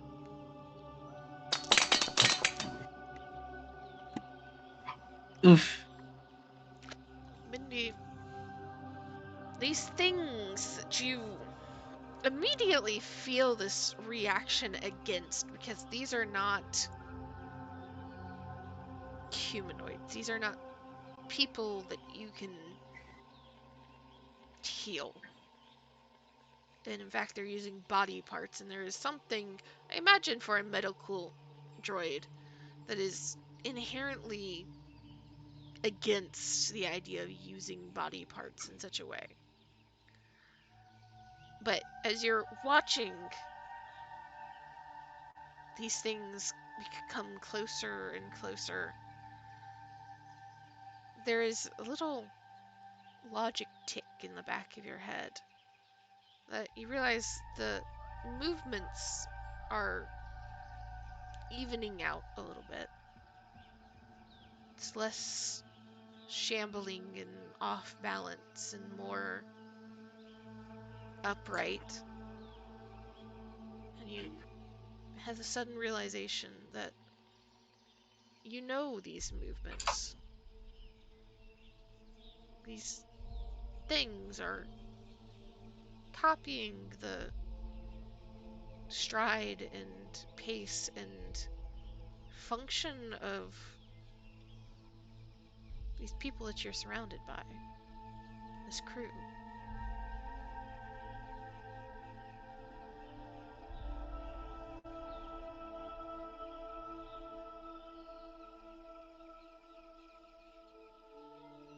Wait. Can you, so just so that I'm understanding correctly, so these, like, they are actively copying these people?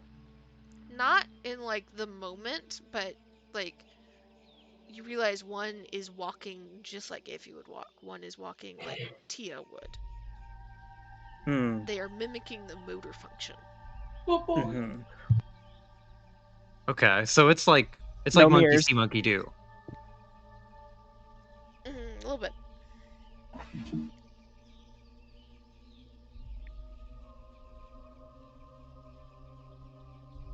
in fact, one is mimicking the high-stepping march that Mindy had been doing through the forest.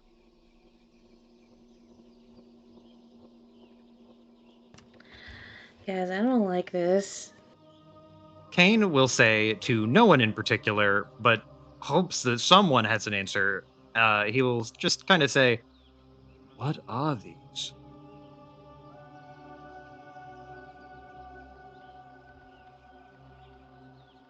Don't know, but we could ask.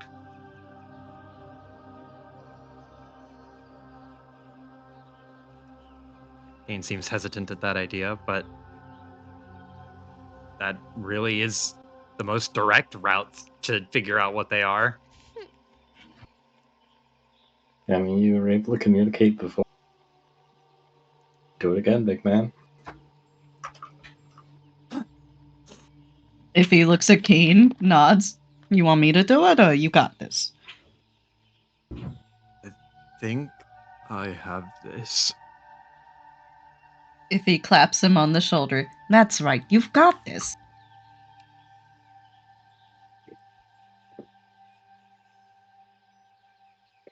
And not to worry, if things do go wrong, I am prepared to act fast.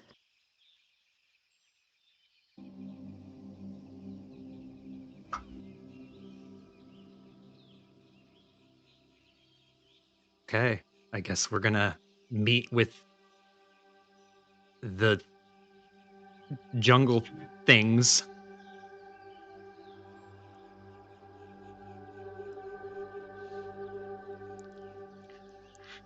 Meet how?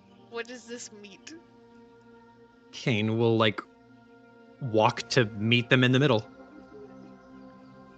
As you get closer, kind of push yourself forward away from the group.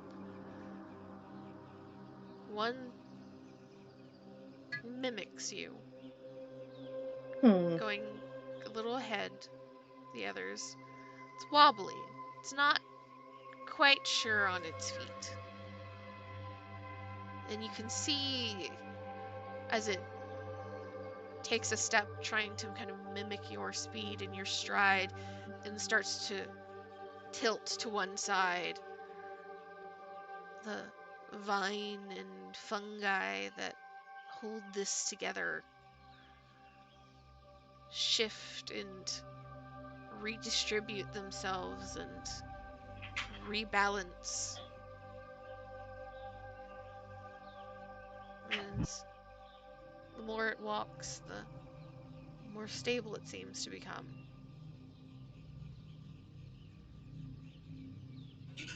As you approach, it approaches you too. You can see a cracked, sun-bleached skull held inside the plant matter at roughly eye level for you.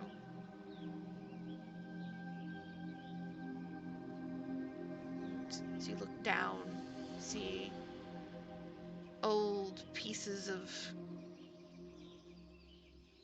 chest plate armor and vanguards and vambraces along the arms and the bones of a hand on one side at least.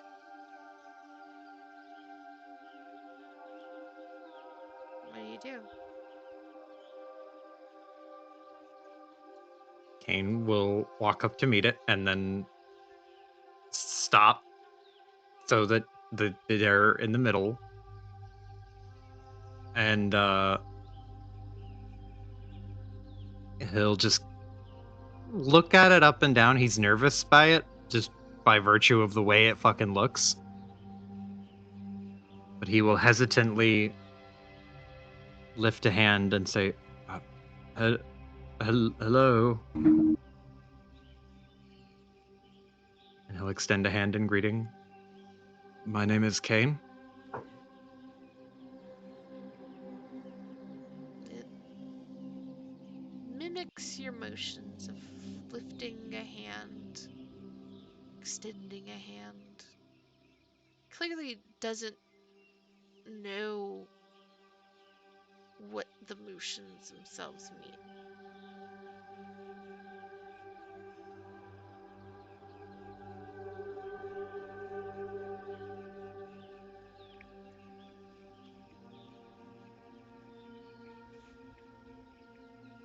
Hmm.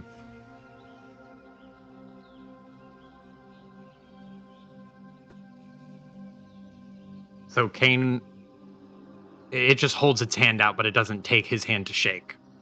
Yeah. It's mirroring and not like transposing the image. So like Kane holds out his right hand and it holds out its right hand, or it holds out its left hand. It's right hand. Okay. Kane will just kind of like play with the mirror imagery, basically. Hold his hand up and then move his hand out, then move his hand back. Does it just copy his movements exactly? He's doing the Scooby Doo. It does, but as you're watching it, the more you move, the more sharp and crisp the movements are in response. As it's seemingly learning the movements that you're doing. Calibrating. Yeah. After, Kane will try one more time. Oh, sorry. so if you're just continually like miming with it, it continues until there's no more shudder, there's no more off balance. It has not exactly mirrored your like shape and mass, but it is much more distinctly human sized and shaped. Cane sized and shaped. Mm-hmm. And you see that the others have been doing the same behind it. You realize that they are spread out in an array that is not unlike your crew is spread out behind you. And then it makes a move that's different than yours. For once. And it reaches out, places a hand on your arm, on your upper arm. You can feel the plant matter shifting against you as it tries to figure out how to grab. Not harshly, not in a way to hurt or be uncomfortable, but figuring out fingers.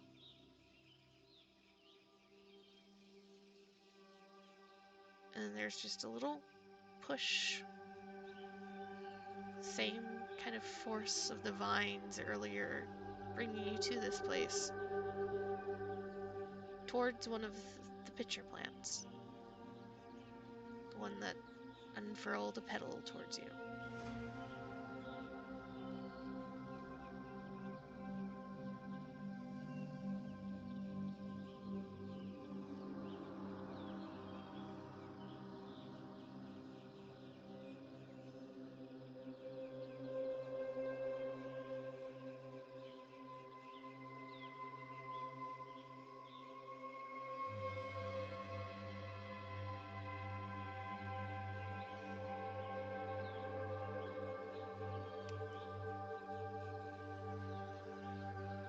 So it's like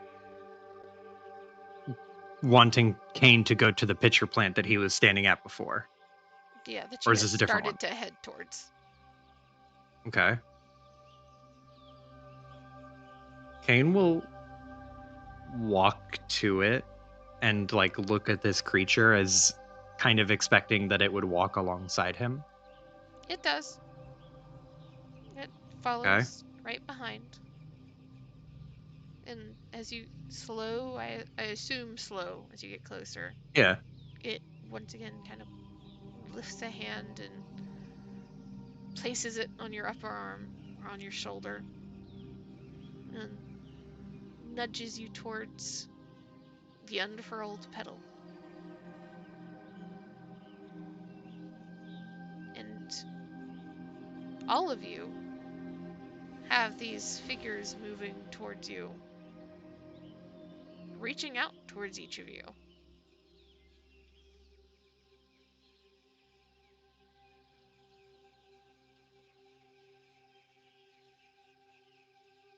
Even Mindy. Even Mindy. This is terrible. And Kane, you are never leading another expedition ever fucking again.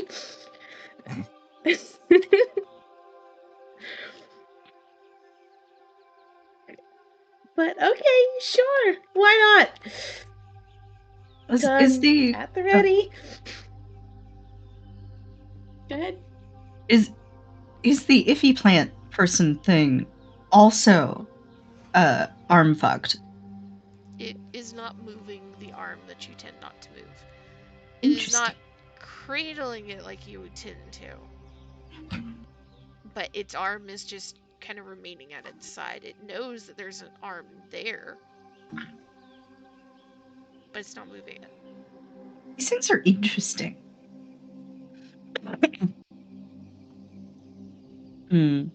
I think if he looks around at everybody, I wasn't expecting this, but it's kind of fun, isn't it? His head whips around to look at Iffy. She doesn't say anything.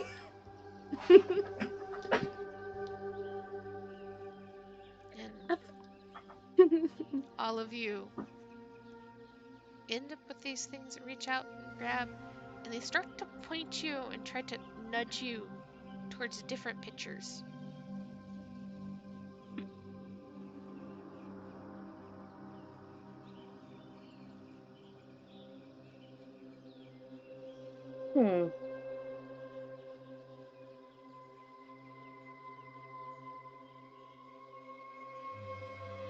I don't like that. Yeah, I don't either. I feel like they're gonna push us in. I think so. Yeah. Is Raven It might not be enough to bad. try to xenology at these? Yeah, you can try. That's the difficulty. What are you trying to get with xenology? What is your goal?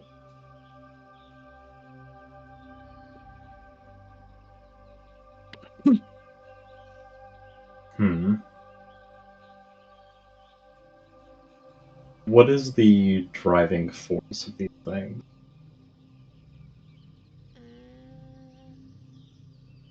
Driving force, but It will be an extremely hard check, I'll warn you that, for trying to figure that out. Because Raven has interacted, but Raven has not connected. And these are very foreign. Alright. What's the worst that could happen? with 8 advantages on Mindy's last xenology check, could I pass a blue to Raven? You can pass a blue. So you'll be xenology with 1 blue. And you're looking at 2 red, 2 purple, and a black. Oh, jeez. Would Ooh. researcher remove the black from this? It's for knowledge checks to gain information.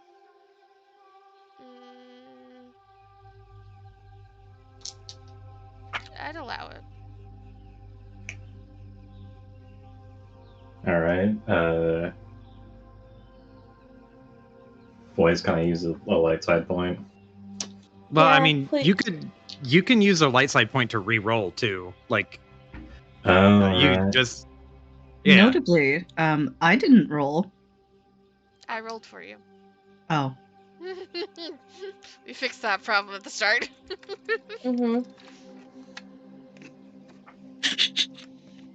Alright. Would I be able to call in my own triumph on this one? If you want. Gonna be real with you, I Alright. don't know if the triumph is gonna be worth it for this one. We'll hold it off then. I imagine the best way to deal with this is to have Kane try to force it them again.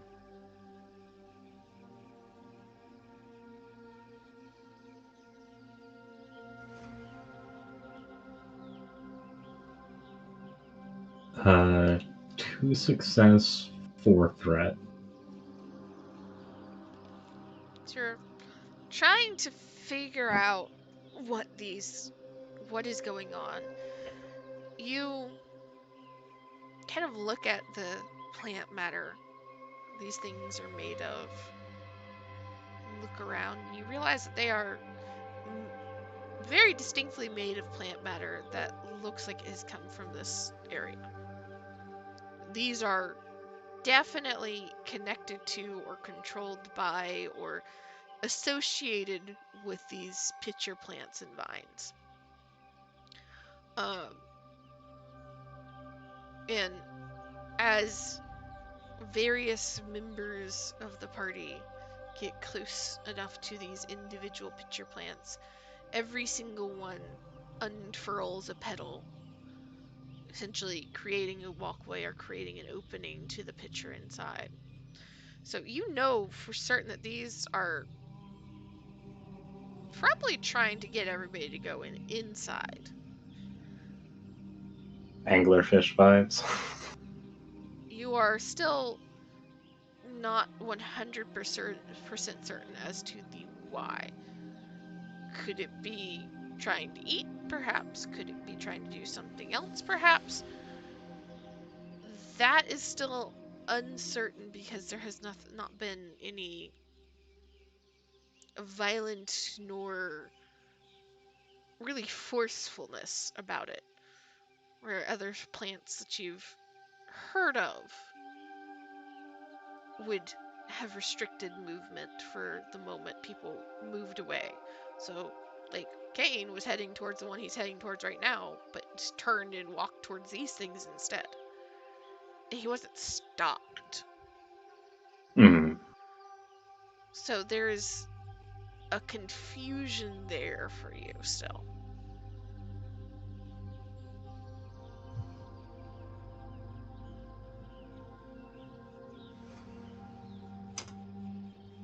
Yeah, the consequences of being wrong are a lot steeper than the consequences of being right.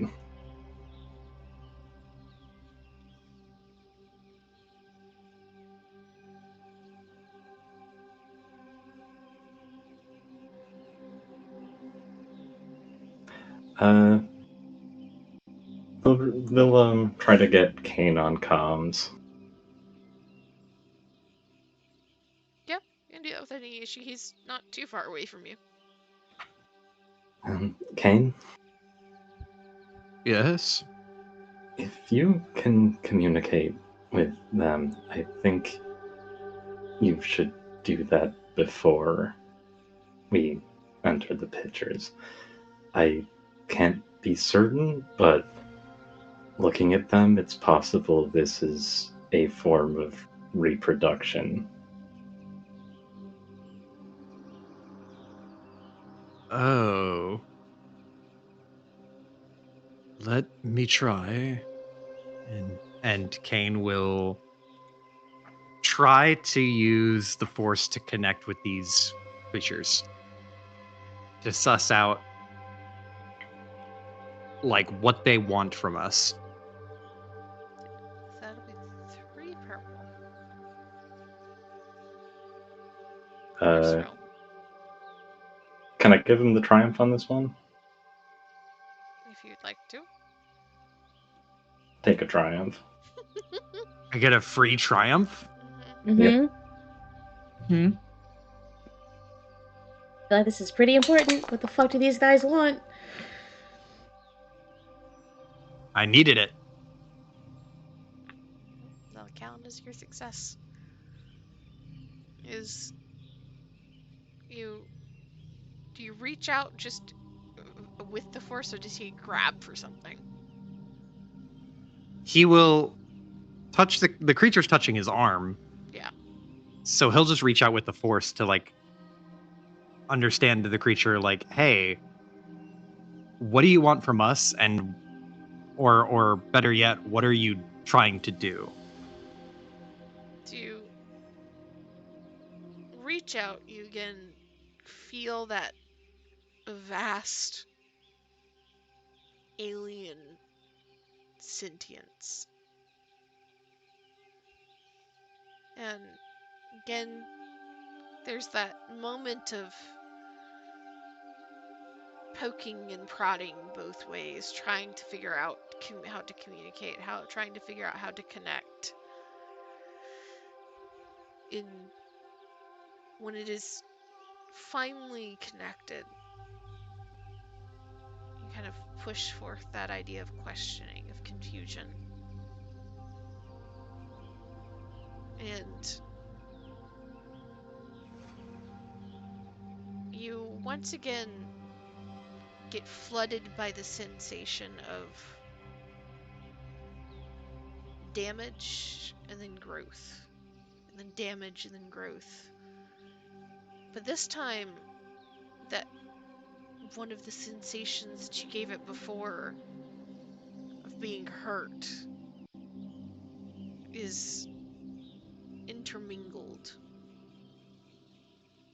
Same time, you feel the trampling of vines and tearing of plant matter.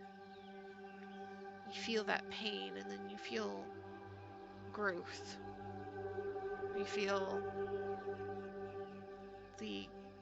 one of your moments of happiness, one of your moments of exhilaration. And it just offers that pattern, that thought, those experiences back to you over and over.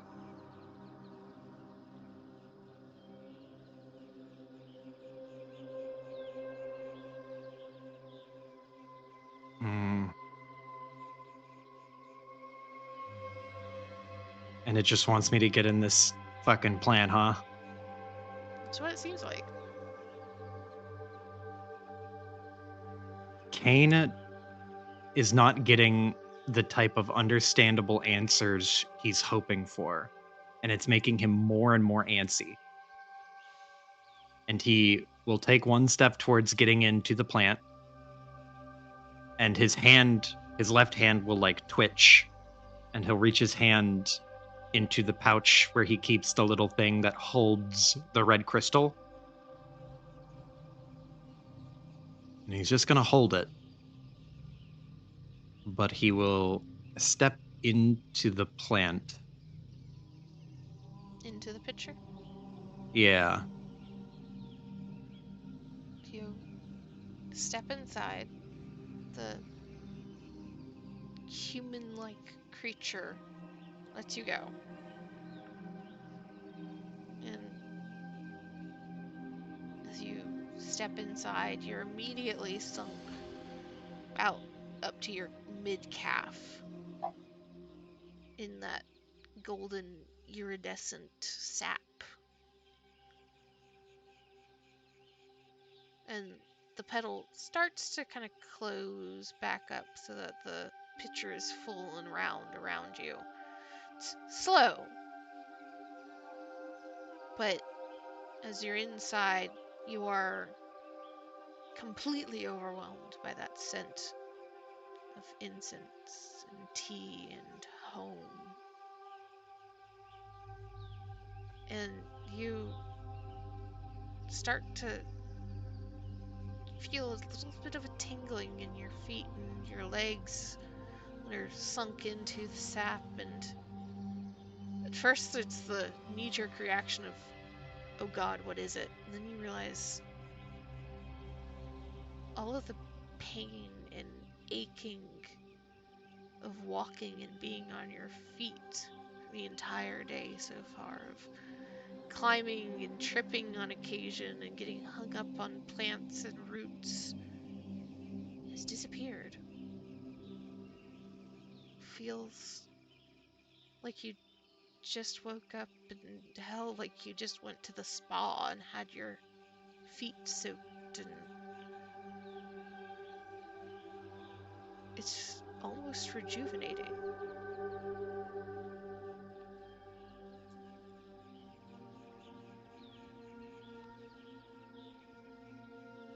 Hmm.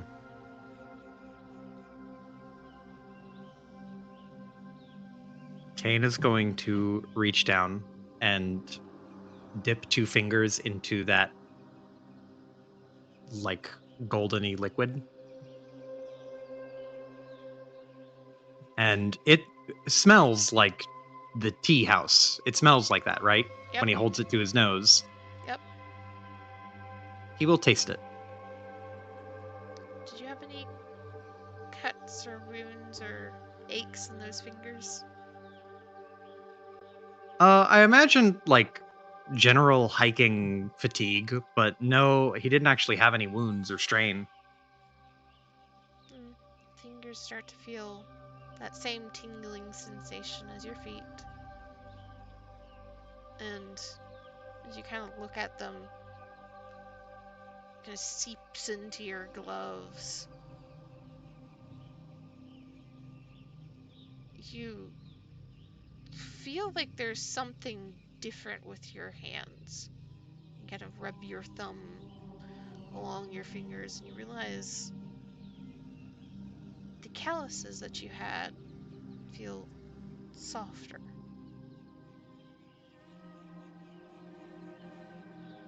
You take a taste and it tastes like home. It tastes like the tea that you grew up drinking at the temple. Coffees you've had with Iffy. Treats that you had with Kana. Hell, even the meat that you went and ate with Lissy on Coruscant.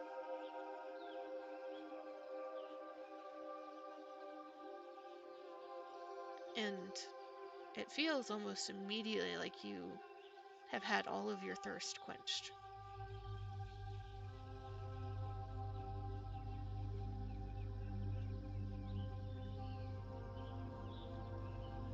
Kane will hit the comm and tell everyone it's safe.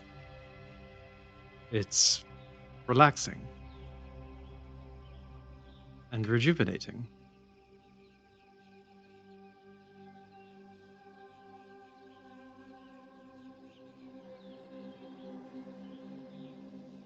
And after he radios in everyone that it's okay to go in the plant, Kane will pull out that little container he has the red crystal in. And he will open it up. And he will take 2 fingers and dip 2 fingers in that golden liquid and drip it onto the crystal. Interesting. We'll get back to that in just a moment. The rest of you have seen Kane step into this plant and the plants slowly start to close up. Not enclose him completely, but the petal that was unfurled and opened for access takes like a minute to fully close back to where it was. But Kane disappeared inside and then radioed out that it's safe. What do y'all do?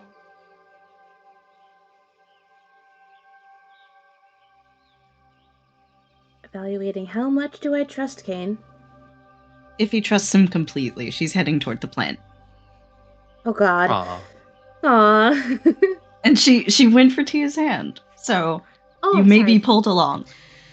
Unfortunately, if you try to pull Tia towards a flame plant, the creatures behind you, that's when they start to resist and push you towards different plants.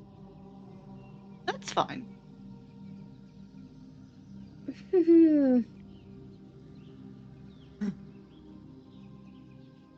she's having a great time. Having a wonderful time. Tia's like having such a good time. Oh yeah, it's just fantastic. It's great. I bet she feels so excited about having to go to a different plant.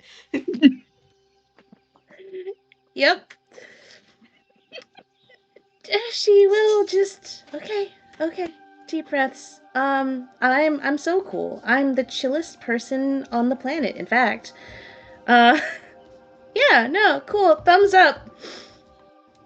A big smile. You know, see you later. Apparently this is gonna be great. She'll go along with it. But she is so ready to shoot something if anything happens. I think Iffy will, before she heads plantward, cup cheek, attempt at soothing. We're all gonna be okay. Then just like quick smooch. Aw. You know what? That does help. It is still the like big cheeky smile behind the eyes if you know her. She's holding it together just barely. Iffy knows her well enough to know that, I think. Yep. It's like, alright, you know, I'll see you later. She'll go to her plant. The blaster beats plant, right? Every time. She's fine. It'll be fine. Iffy's like, relax. I'm not gonna get my other arm hurt. I promise. I am perfectly relaxed. I'm not worried at all, really. TT, you promised.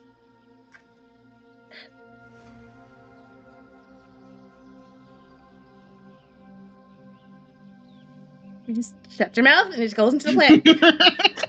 I mean, if it is healing, who knows? Could be good for the arm. We shall see. Or you'll get digested. Just gonna go in the plant. You know what? You found the thing that makes her want to actually want to be in the plant, and that's confronting her on lying. She'd rather be in the plant.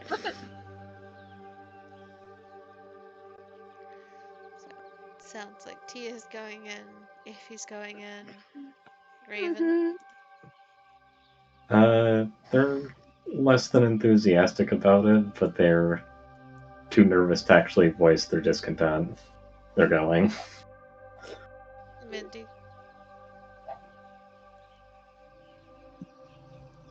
You're muted if you're talking, Cody.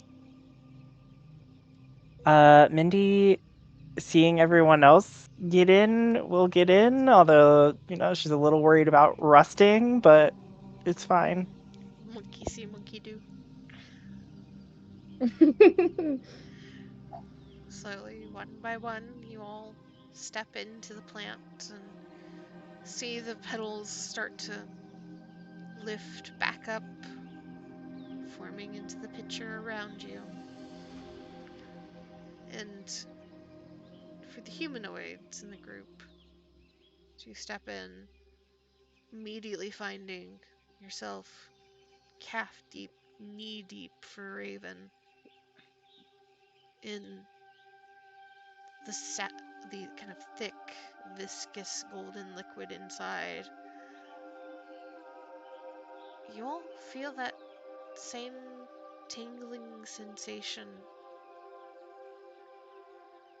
rush over you, over your feet and your legs and your muscles, and then that easing of pain and fatigue and discomfort to the point where it's almost jarring. You can feel the difference of the skin and the muscle just below the waterline and just above distinctly.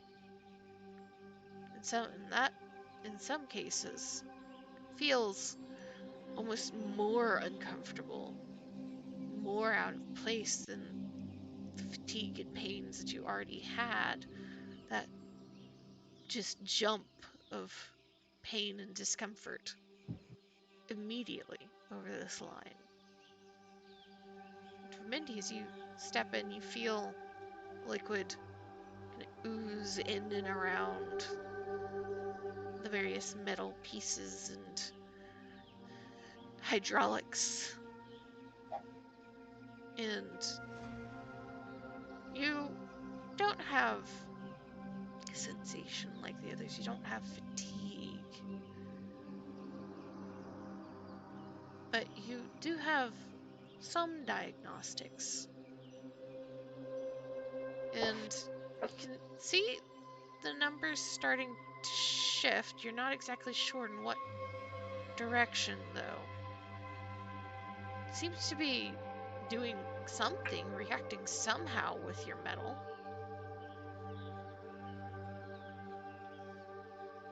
How are you all reacting to this? Because Kane's experimenting.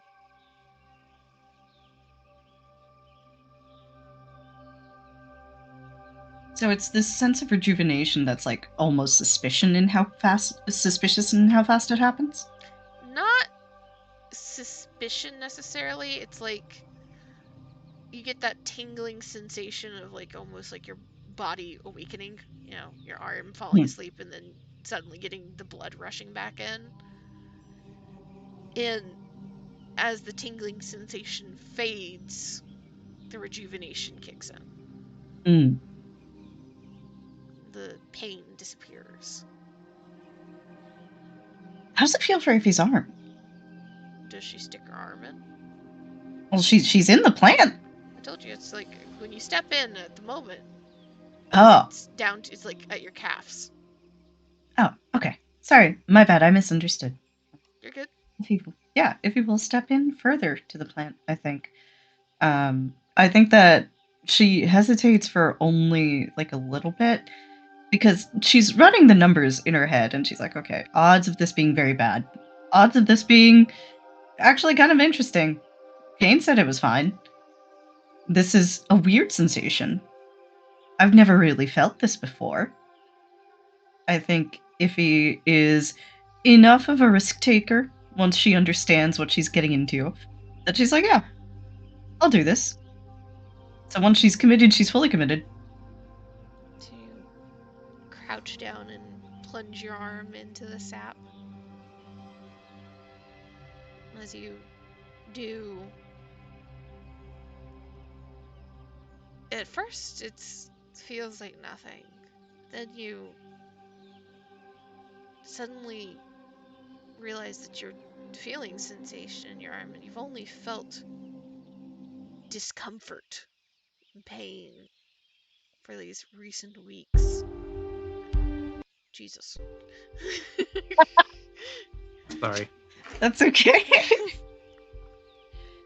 As your arm submerges and stays in the sap, that tingling sensation comes back, and in some ways that sensation is more of a relief than anything else, because at least it's something different. At least it's not something wholly unpleasant. And you start to feel an easing the pain as it fades away.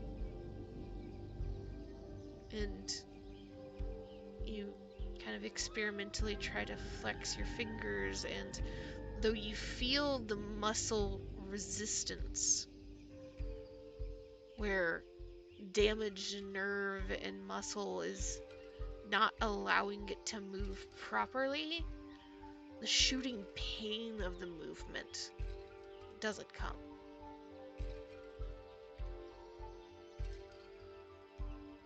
And in fact, as you kind of look down at your hand and your arm under this sap, the discoloration of the scarring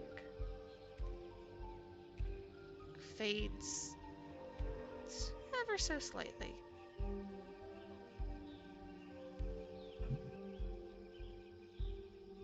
I think at seeing this, a sense of relief washes over Iffy, and with it, a sense of giddiness this smile she can't quite keep off her face. And she will call out toward Kane's plant. Hey, would you believe it? I can feel my arm.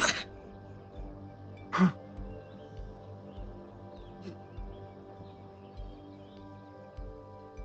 for each and every one of you, as you experiment in the plants, step in, anything that you place in the plant, in the sap, your aches and pains disappear, your pain disappears,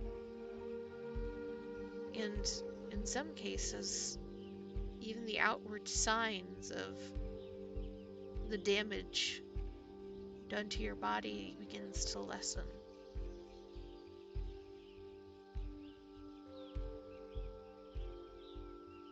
Tia, Raven, Mindy, how we doing?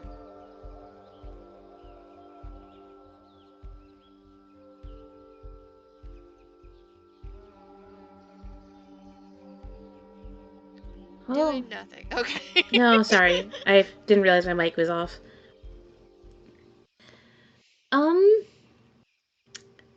She probably did step in and realize what's happening. And she'd probably just, I don't know, waddle around. Or always stick her hands in. See how it reacts to all her little calluses on her fingertips, all her little scars on her hands. The calluses don't go away, but as you kind of poke and prod, you see them soften. Huh. And the tiny cuts on your hands fade. Huh. In some cases, disappearing completely. As if they were completely healed and never happened. Oh.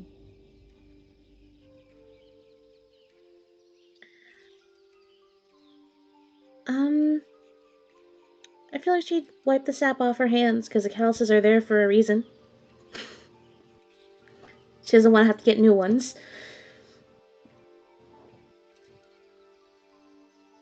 But I'm trying to think, what would she do? She might just chill.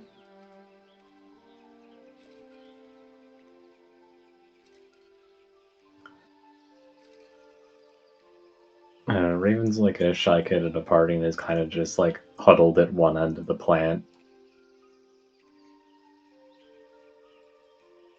Has no idea what to do with themselves.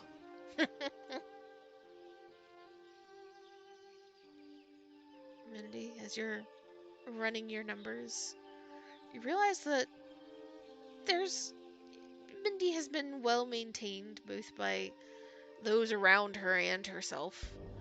But you realize that there's, just in general, you end up with a little bit of wear and tear. And while that doesn't fix itself, little spots of corrosion and rust have built up in some of the finer motor joints in Mindy's legs through wear and tear and time.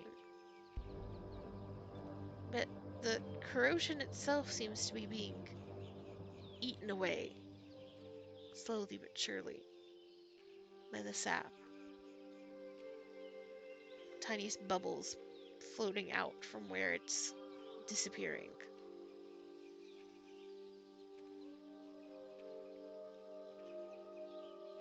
Yeah, if you got a little vial or container or something you'd like to scoop some of this out, you can.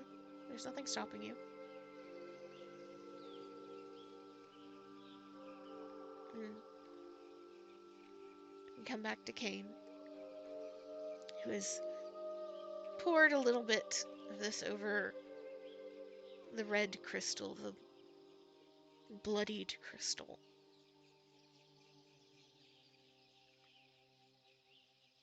And you don't see anything happening. There's no reaction from the crystal, from the sap inside of the container. but you feel that coldness that surrounds you when you opened the container and kind of freed the crystal to its surroundings has ebbed ever so slightly. Like it's either lost its power or been muted almost. Not completely by any means, but a noticeable amount to Kane.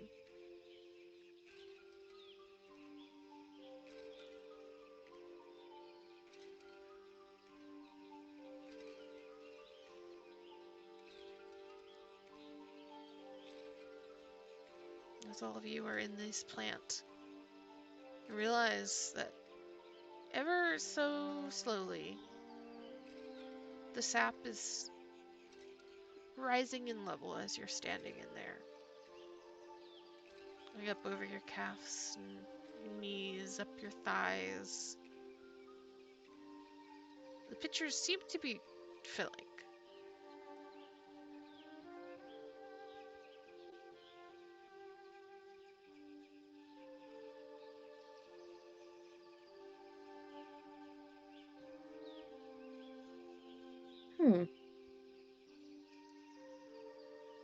Like in a, like, we're gonna have to tread water kind of way, or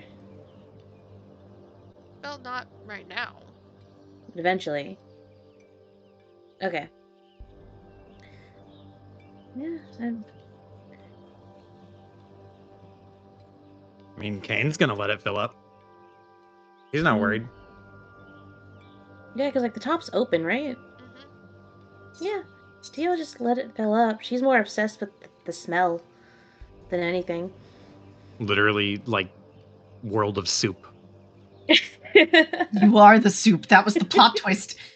Holy shit, she is the soup. So you'll kind of let the plant start to fill. You. Except Mindy. Expect Mindy. Yeah, we'll get to Mindy in a second. Okay. So you'll start to let these plants fill around you. Slowly going higher and higher. That line of sensation of refreshment, of rejuvenation goes with it. Every inch higher is another inch of your muscles relaxing and your aches and pains ebbing away. All of you surrounded by those scents that drew you to these flowers to begin with. And after a minute or two, you all start to feel tiny, tiny prods, and you look down and see those long tendrils that had been inspecting the ration in the one plant that you threw the ration into have come out and are in a similar way to the vines, kind of poking and prodding and examining. However, they aren't manipulating you. They're not trying to bend just your knees or your ankles or anything like that. They seem to be focused on where your aches and pains are. Wherever you are feeling this rejuvenation, you notice that the tendrils linger and almost seem to be inspecting the areas.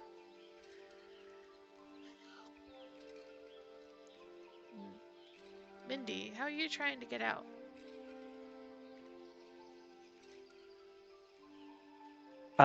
What are the options, I guess? I mean, you can try to shove your way out, try to break your way out. You can try to climb. Like how so I mean the only like exit that is visible is the top, right? Yeah. Okay, well then I guess she'll start by trying to climb out.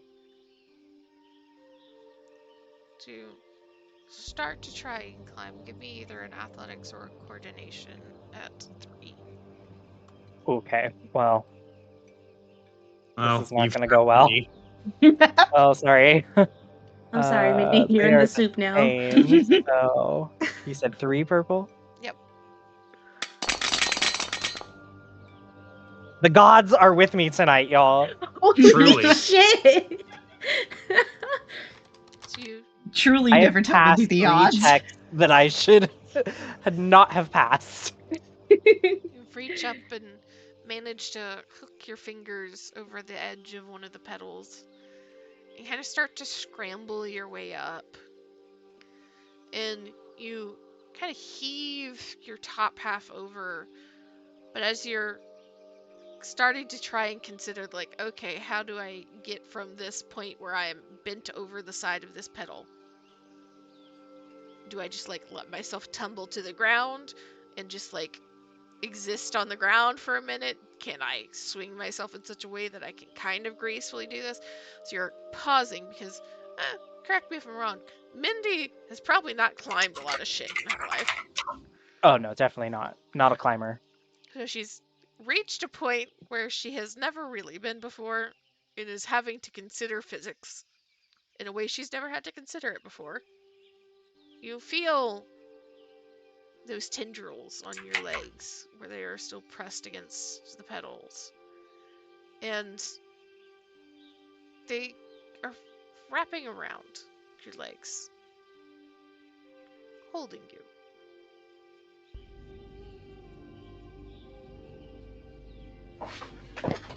Holding, pulling down. What's the Holding truth here? right now. Okay, and if she struggles against them? If you pull up to try and get out, they pull you back down to where you were. Don't like this. She's going to.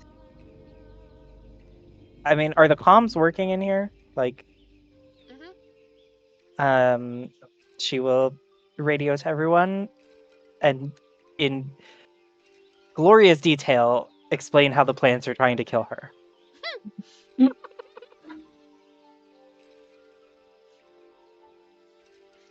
Kane has dealt with like excessively moody droids, I will say. So he is unfazed.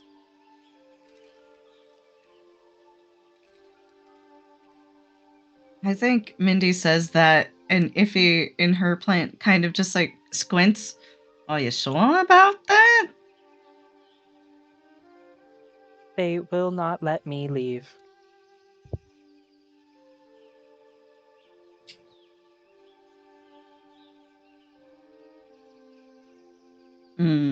I think hearing that, Iffy frowns a little. Kane, can you just make sure they're on the up and up here? hearing iffy, like Kane thinks about it for a second, and he comes down over the comm and says, I will try. I'm not fluent in plant.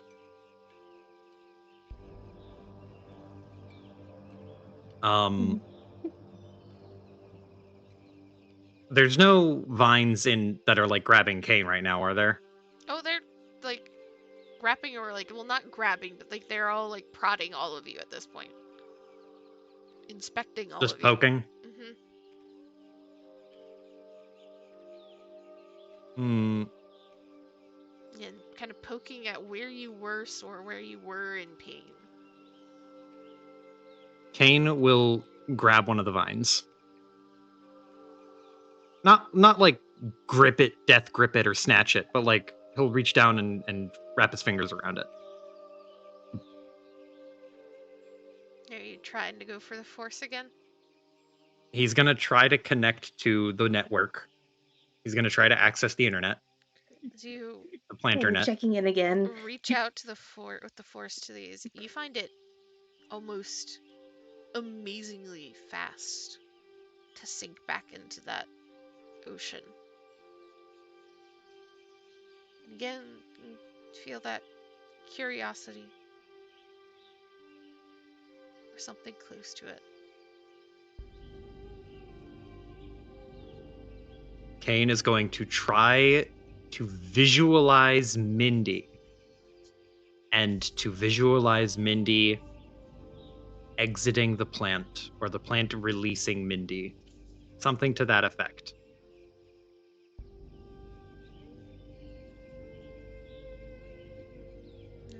Curiosity continues, and then there's a stillness and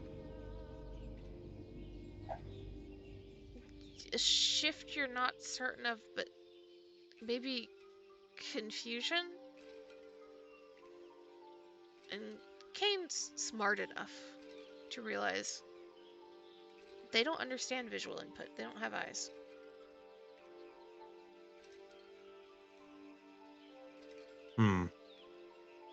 Everything you felt has been sensation and emotion at Kane best. will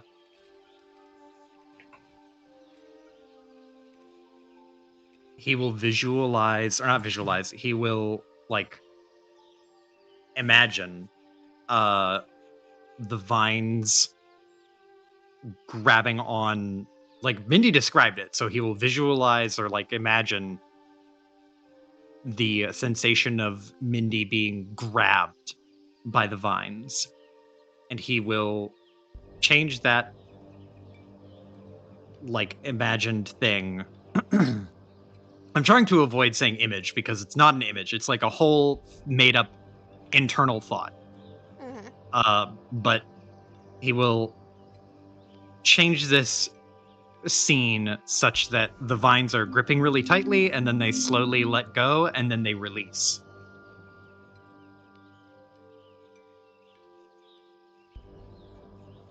And as you're doing that, you can feel the plant trying to parse. And then you feel, all of you, feel the tendrils of the plant wherever it's poking and prodding and holding, wraps around, then squeezes, and then loosens on your legs and your hands and your arms. But this time they don't let go. You feel confusion, Kane. You get the sensation of squeeze and release and support and up and out and strong growth.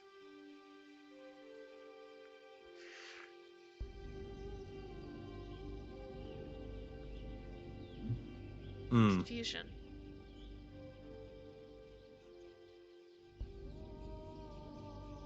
Kane is going to shift into like, I know there's a lot of liquid. At least it's up to his calves, but he is going to shift. If you're standing, Yeah. it's to your all's waist at this point. Okay. Kane will try to focus on the releasing sensation.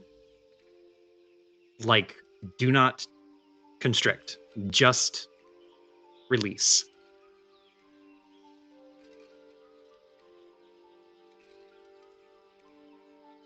Is Mindy legitimately starting to cut into this plant? Oh yeah, like if she has not been told otherwise, she is going to start cutting the plant to free herself. Okay. I would say, like, yeah, this multi-tool, like, doctor hand does have a scalpel in it.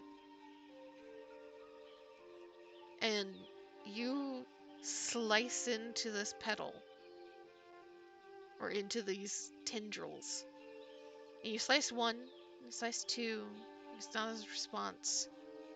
You slice three, and suddenly there's more tendrils starting to reach up and spin around your legs and in between your joints, and rather than holding in place, you suddenly start to feel restricted. And everybody else, as these tendrils have wrapped around you and are holding all of you, not squeezing, not really doing much beyond holding. You feel them all tighten, and you see more tendrils starting to move under the sap. And Kane, you feel the sensation of ripping and tearing and confusion.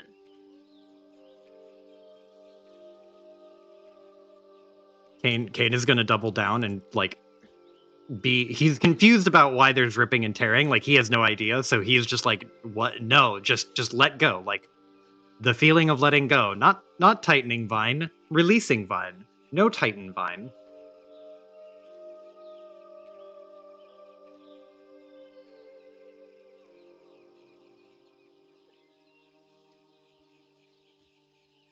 Mindy seems to be the one in panic. What is Mindy doing?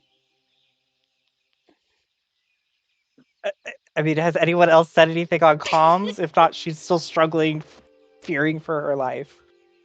All right, I think T's gonna fucking go on the comms.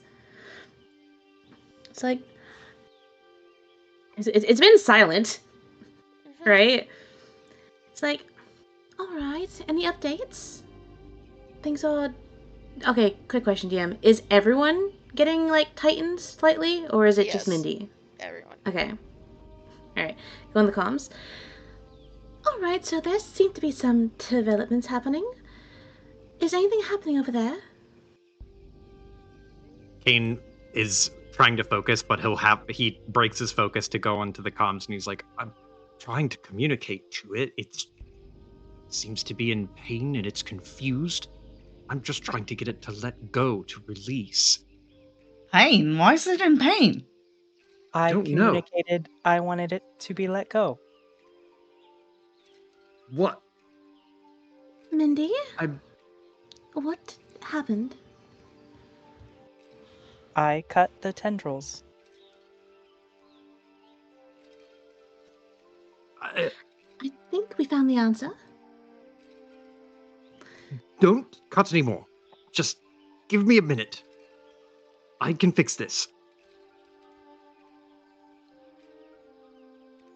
Kane is going to quadruple down on trying to, like, visualize the plant, like, spitting or, like, bending down or, like, folding in such a way that it releases whatever is inside.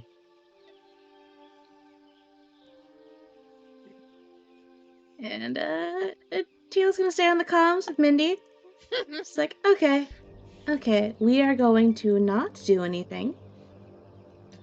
We're going to do breathing exercises, even though you don't breathe. Come on. You don't breathe, but I need you to focus. How far did Alright. Mindy get with cutting it, though? She got what, 3 tendrils, you said? Yeah, before it started to respond negatively. If she kept cutting, there would have been probably quite a bit of damage because these are relatively small tendrils inside these plants. They're strong, but they're small, so they're easy to cut through. Teal's gonna keep Mindy on comms. It's like, no, don't do anything. Just relax. You know, we'll figure it out. But panicking is just making everything worse. Kane is like doubling down on trying to get it to work, gripping the red crystal in one hand and trying to focus on letting this plant know that one of them wants to step outside and that should be okay. Let's see here. Oh, another cool check. Oh no. Yeah, that's not a good She's one. not cool. Can Mhm. Tia try and do something? Can she start talking about Grey's Anatomy? Star Wars Grey's Anatomy. That's what they watch late at night. Oh yeah. It's true, it's But that- canon.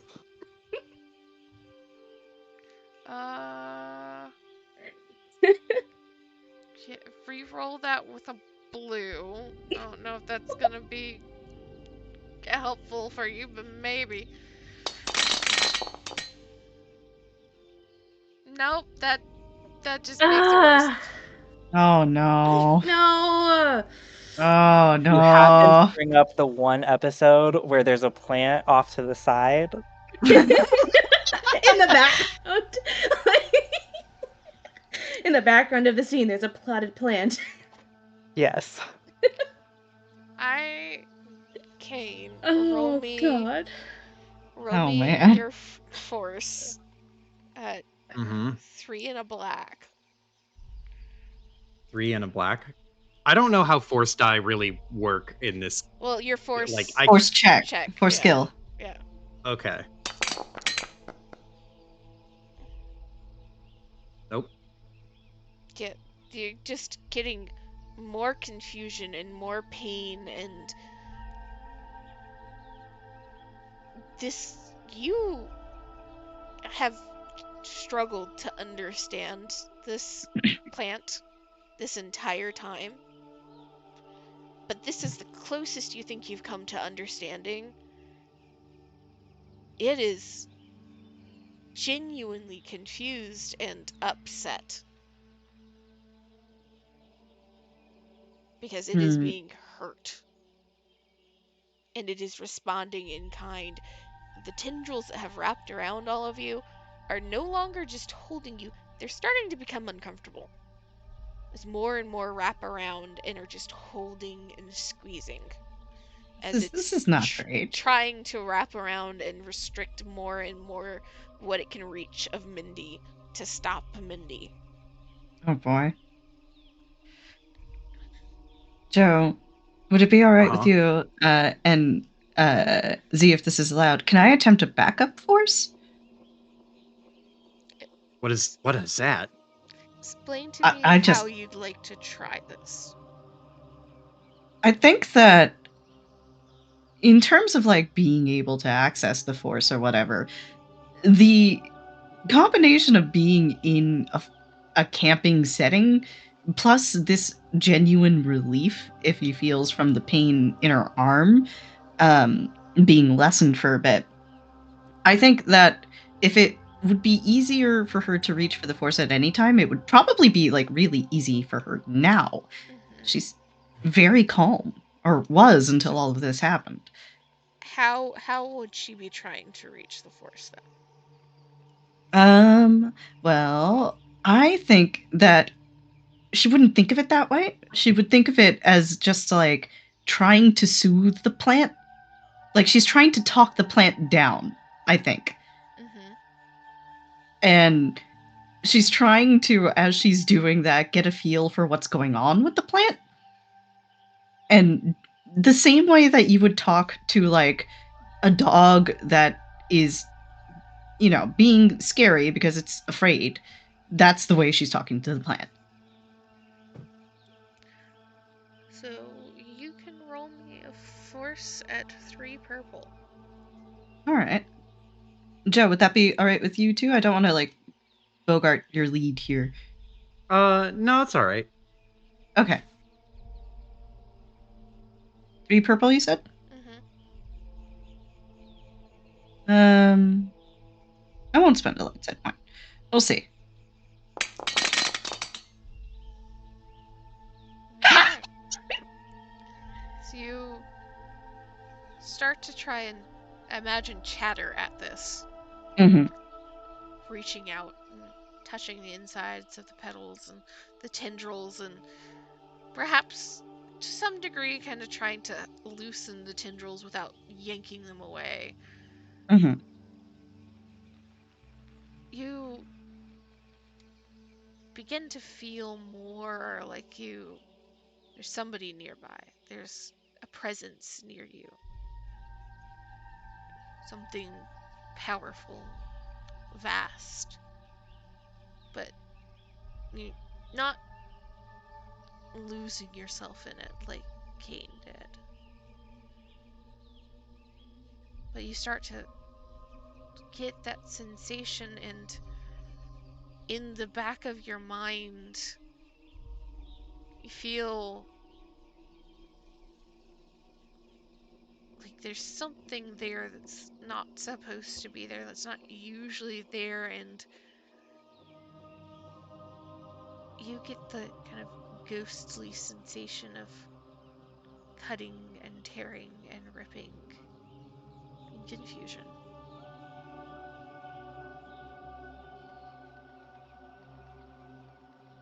As it's trying to communicate, or you don't know if it's trying to or just is, with somebody else. Can you feel it lessen, not completely, the sensation of this consciousness around you, but it's like you've drained the ocean just slightly, as its attention is divided. And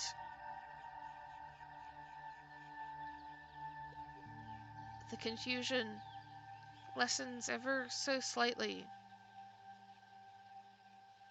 And again, you get the sensation of cutting and tearing and tramping and ripping and growth and question.